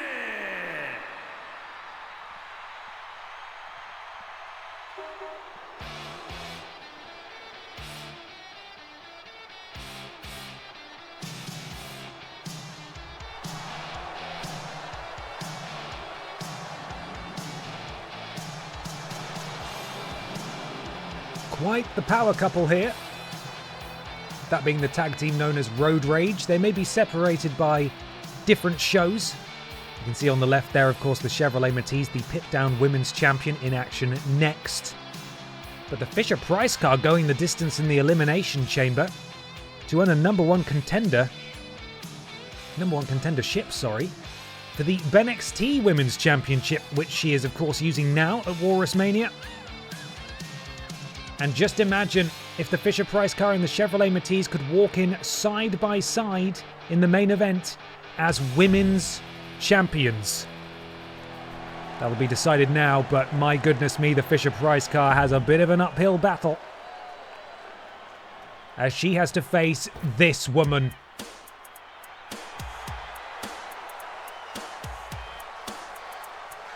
The BENXT Women's Champion, Grimace, who is a 2-time BENXT Women's Champion, a former BENXT Wide Champion, and a former Aldi Red Thunder Champion to boot. She has won basically every championship that she has available to her. If she could only make a friend, she might challenge for the tag titles as well. And that's not all. She is also up for the Slammy for Female Superstar of the Year, which I believe the voting for that is now actually live over on my YouTube channel. So you can vote for who you think should win the Women's Superstar of the Year in the BENXT Slammies. And here we go for the introductions. The challenger from Newcastle upon Tyne, England. There is a Fisher-Price to pay. Fisher-Price Carr, winner of the Elimination Chamber. Huge amount of momentum going into this match. We've seen both tournament winners win their respective title shots with the momentum they're riding. And the Grim Ace of BENXT, 2-time Women's Champion, looking to defend successfully here tonight. Thank you, Trailing Badger. There's a link to the poll if you'd like to vote in the moment.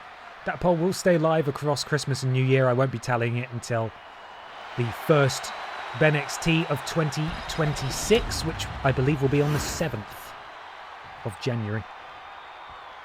But a reminder that there will be an additional bonus festive BENXT stream this Sunday at 6 PM. Do come along, as the challenger has a bit of an embarrassing fumble.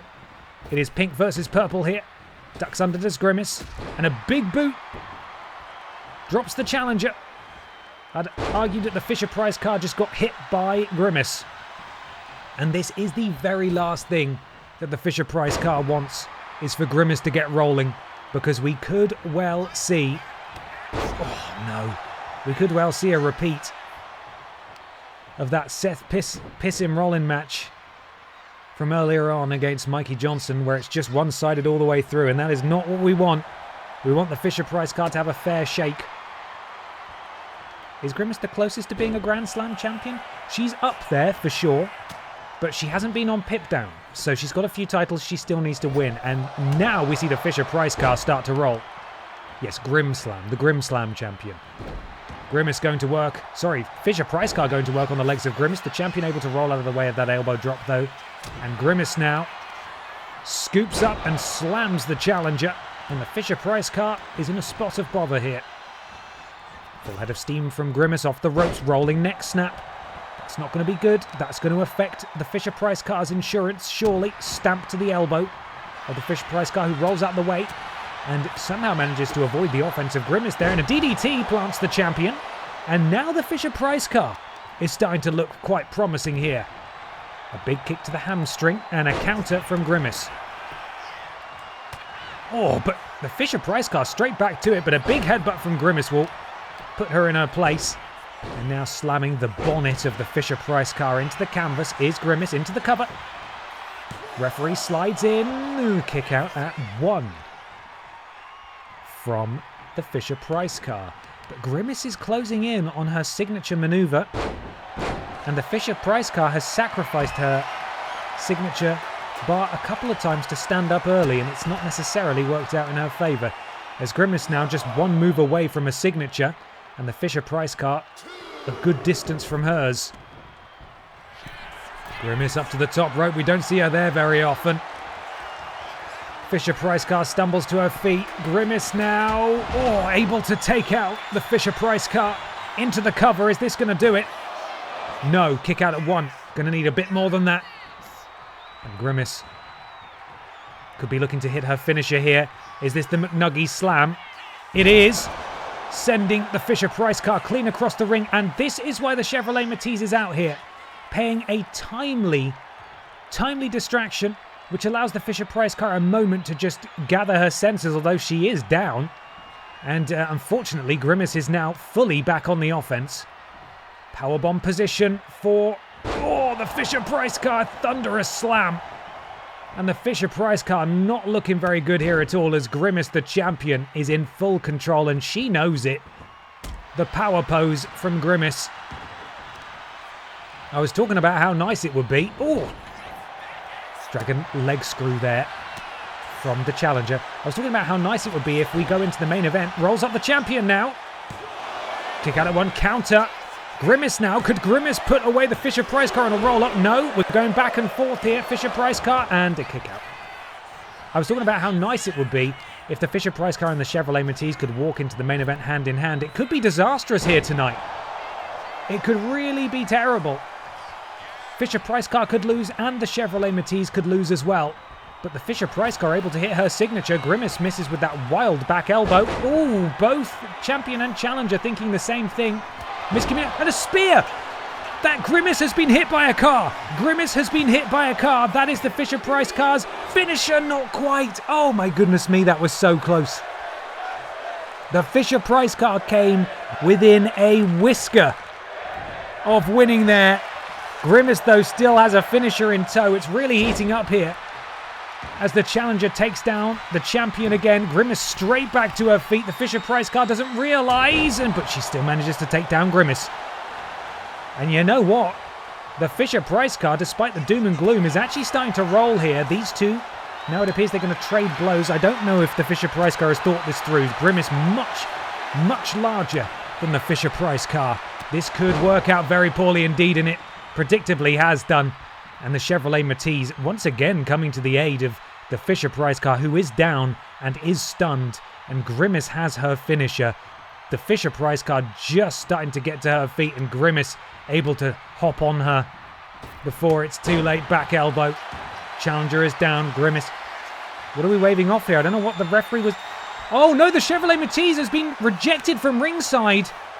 The Fisher-Price car is all on her own now. It's all starting to fall apart for the Fisher-Price car as her best friend, the Chevrolet Matiz, has been ejected from ringside, clearly getting involved one too many times.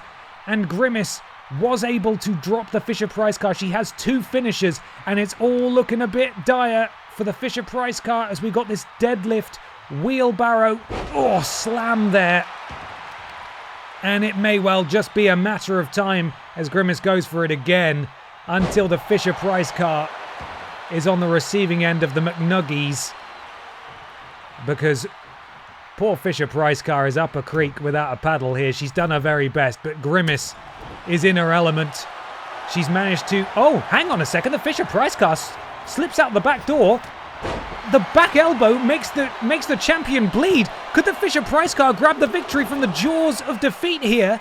The Fisher-Price car's managed to summon a finisher from out of nowhere, and I tell you what, if she can hit the champion again with that spear, colloquially known, of course, I'll say that again, known, of course, as being hit with a car, if the Fisher-Price car can hit this finisher, she could somehow walk out with a victory. A counter from Grimace, though. And she marches the Fisher-Price car over to the corner. And this could not be good. A headbutt from Grimace. Uh-oh. Here come the McNuggies. Look out below. Grimace has done this 1,000 times. The McNuggies connect into a seated position, and Grimace is just too strong. And it'll be Grimace who, despite a late, surprising flurry from a very, very game Fisher-Price car, walks out still your BENXT Women's Champions. Right in the McRibs, indeed. For a moment there was a flash. It looked like the Fisher-Price car could do it. She managed to get that finisher. If she'd hit that spear, there's a very good chance that she could have pinned Grimace, but unfortunately Grimace able to stay on the offense, and this was the beginning of the end here. Headbutt.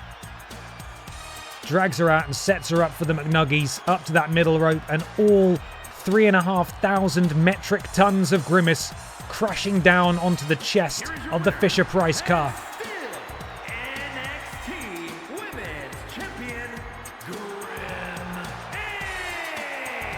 And Grimace still your BENXT Women's Champion. Will we have a world title change hands at WalrusMania? That's the question. So far, that has not been the case. But we have one final match, which will close out our stream. I started early on purpose because I thought this stream could run way over, but it turns out it won't run that far over at all. Regardless, though, we're already at 3 hours and 2 minutes. We have one final match. Before we get into it, a huge thank you for joining me for WalrusMania and the road that has led us to this point. It has been weird, it has been wild, it has been wacky. I hope you have enjoyed it. We have one final main event to go, and on Sunday, please do join me if you're available, 6 p.m. until 9 for BENXT-mas, a special festive edition of both BENXT and Pip Down, in which we shall have a festive rumble for both the BENXT and the Pip Down audience. It will be intergender this time instead of being separated by gender, and the winner can challenge for any championship they like. And I intend to drop the gender divisions for that championship match. So we'll spin a wheel, and the challenger, say it's Grimace who wins the rumble, for example. If the wheel lands on the men's championship, she will have the opportunity to challenge for that men's championship. All the walls are coming down for the festive rumble and the festive championship challenge. So make sure you join me on Sunday if you're able to. Of course, the VOD will be uploaded as per usual. Now, however, we have one final prediction and one final match as Reboot Rumble winner Biker Barbara Piss challenges the Chevrolet Matiz with probably a very dejected Fisher-Price car in her corner for the Pip Down Women's Championship. Are you ready? Because we're about to bloody do it.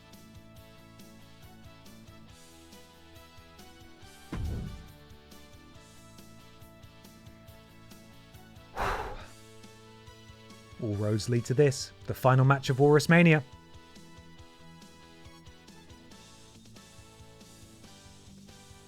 Let's go.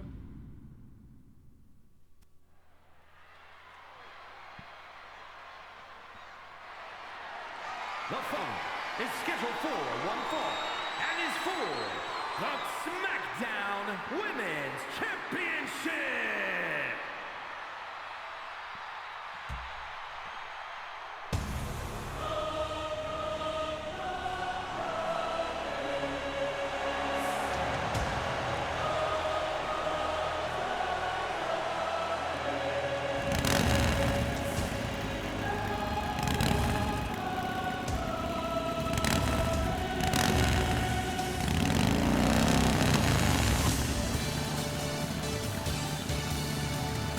Biker Barbara Pierce won the Rumble a few months ago in the Women's Rumble. James Jenkins, of course, the men's victor. James was unsuccessful, however, in challenging in the main event of Night 1 of WalrusMania. Will it be a different story for Biker Barbara Pierce? She faces off against the second ever Pip Down Women's Champion, that being the Chevrolet Matisse, who, in an upset victory, dethroned Pippa the Cat a good few weeks ago on Pip Down. She is a former BENXT Women's Champion in her own right. Will she be the first person of either gender, of any gender, to win both the World Championships on both, oh my god, I can't even speak, on both rosters? Christ, I really undercutted the tension of that, didn't I? My point is, she won on BENXT. Can she win on Pip Down as well? Should have just said that. It is a car versus a motorcycle, yes. And here they are again. The Chevrolet Matisse, the unfortunately unsuccessful Fisher-Price car. Chevrolet Matisse walks in as Pip Down Women's Champion, but can she cling on to it tonight? I never get to watch BENXT, so I don't have any context for my betting, but I never say no to piss. Well, Biker Barbara Pierce was in action a few weeks ago, or maybe actually last week, I think, on Pip Down, and she was dominant in a victory. But the Chevrolet Matisse has been doing very well indeed since capturing that gold. Could Biker Barbara, though, be the first woman to win both the BENXT and the Pip Down Women's Championship? There we are. Let's use that version instead. I did a lot better there. Words. What are they? And here we are. The main event of Night 2 of WalrusMania. Pip Down Women's Championship on the line.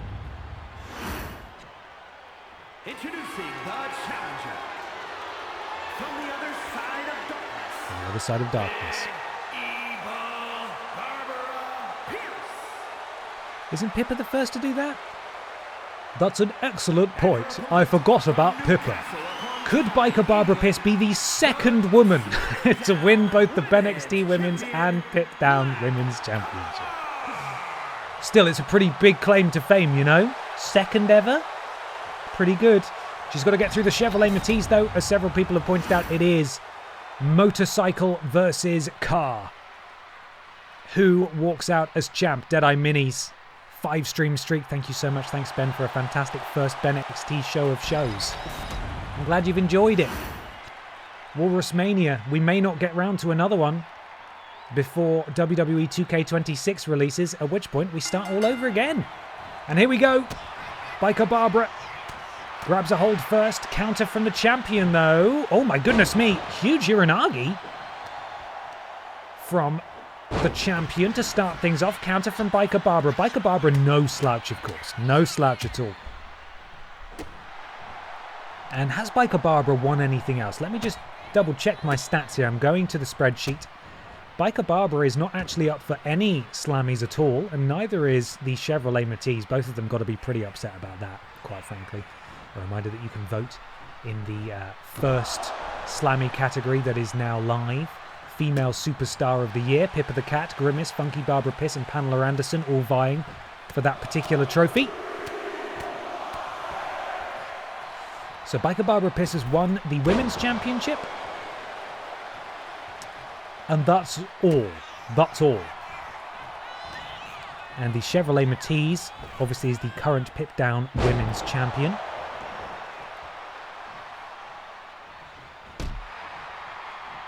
And that's all. So these two competitors have both only won, I say only, won World Championships, which is a huge deal.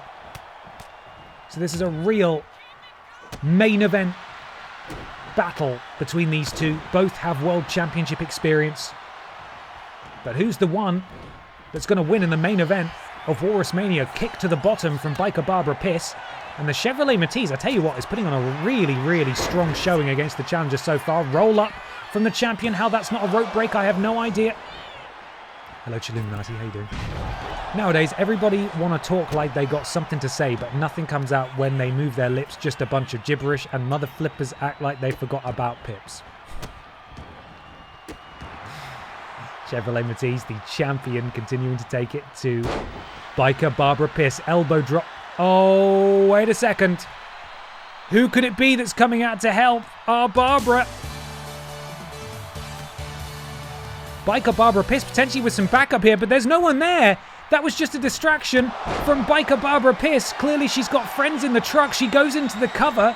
Nobody came out to help her. They just played the Barbara Piss music. Kick out at 2. Oh, that was a brilliant ploy there by Biker Barbara. It worked a treat.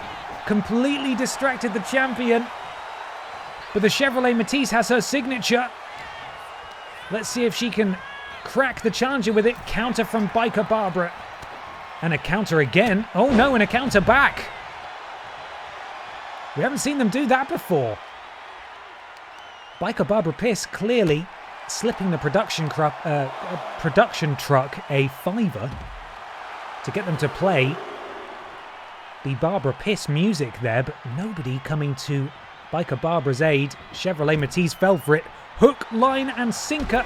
Oh, and very quickly, a shoulder to the midsection of Biker Barbara. Intentional game plan from Babs? Or just the game being broken? We'll never know. We will never know. Double axe handle from the champion on the outside. And now, Biker Barbara sent into the ring. Champion follows suit. Got to a count of 10. Of course, before there is a count out. In well before that, knee driven into the canvas. And Biker Barbara Piss is not looking so hot in this one. We could have World Championship retentions across the board. The champion beckoning for the challenger to get back to her feet. Double axe handle drops the challenger. Deep 6 from the champion into the cover. Could this be it? Off the signature maneuver. Is the Chevrolet Matiz going to retain? No. Biker Barbara is still in this one. And Biker Barbara with the kip up, just shrugging it off like it was absolutely nothing. Big clothesline in the corner. Biker Barbara has clearly sacrificed a lot of her signature bar to get back to her feet ahead of time, but it means she's at a huge disadvantage in the deep water of this match as the Chevrolet Matiz is sitting pretty with a finisher, and Biker Barbara has nothing. No big moves in the tank at all. Oh, and that phenomenal forearm from the top rope into the cover goes Biker Barbara. Only a 2 count. Champion kicking out. In this, the main event of WalrusMania, the people are on their feet. They are on their feet because we removed the chairs. We ran out of budget. If you go into the crowd, you will see no chairs. It's standing room only here. Again, not complimentary. We just don't have any chairs. And now garrotting the champion over the top rope. Biker Barbara turning this thing around very close now to a signature and a finisher. She's now got her finisher. The champion. Things have properly switched here. The champion in dire straits, but a counter from the champion. And now things could be swinging right back in her favour. It's a spear. Biker Barbara Piss has been hit by a car. She rolls into the cover. Is this it? Is it the Chevrolet Matiz who's going to retain? No. Biker Barbara kicks out at 2.999. And that was the very best that the Chevrolet Matiz had. Referee getting fully in the way here. And the champion could well be getting frustrated at this point. She hit Biker Barbara with everything she had, her very best maneuvers. And she drops the knee over the face of the challenger. And Barbara looking to escape, but the Chevrolet Matiz quite rightly staying right on her. Full head of steam. Double axe handle to the back of the head of Biker Barbara, who just needs one opportunity to hit her signature and her finisher. Deep six again from the champion. And this could be it, as Biker Barbara is potentially set up here to be hit by a car again, sent into the ropes, and again, Biker Barbara Piss hit by a car into the cover. The Chevrolet Matiz will surely retain here in the main event, and it is the Chevrolet who goes the distance and is successful in retaining her championship here tonight in the main event. None of the Elimination Chamber or Royal Rumble winners were successful in their championship matches at WalrusMania, which is kind of crazy to think about. I don't know if maybe it's just that the champions have a lot of, like, you know, I say momentum, but like the game is giving them an advantage because they are the champion. You know, they have a better chance of winning. I have no idea. Biker Barbara, though, looked like she could have won on a few occasions. She really closed in on a victory at a couple of points, and she played an absolute blinder with that distraction, playing the music of Barbara Piss, distracting the champion. But ultimately, as strong as Biker Barbara is, she could not withstand being hit by a car twice. And she has retained her Pip Down Women's Championship here with the Fisher-Price car, who of course is naturally bitterly disappointed in her corner. The Chevrolet Matiz walks out of WalrusMania still champion.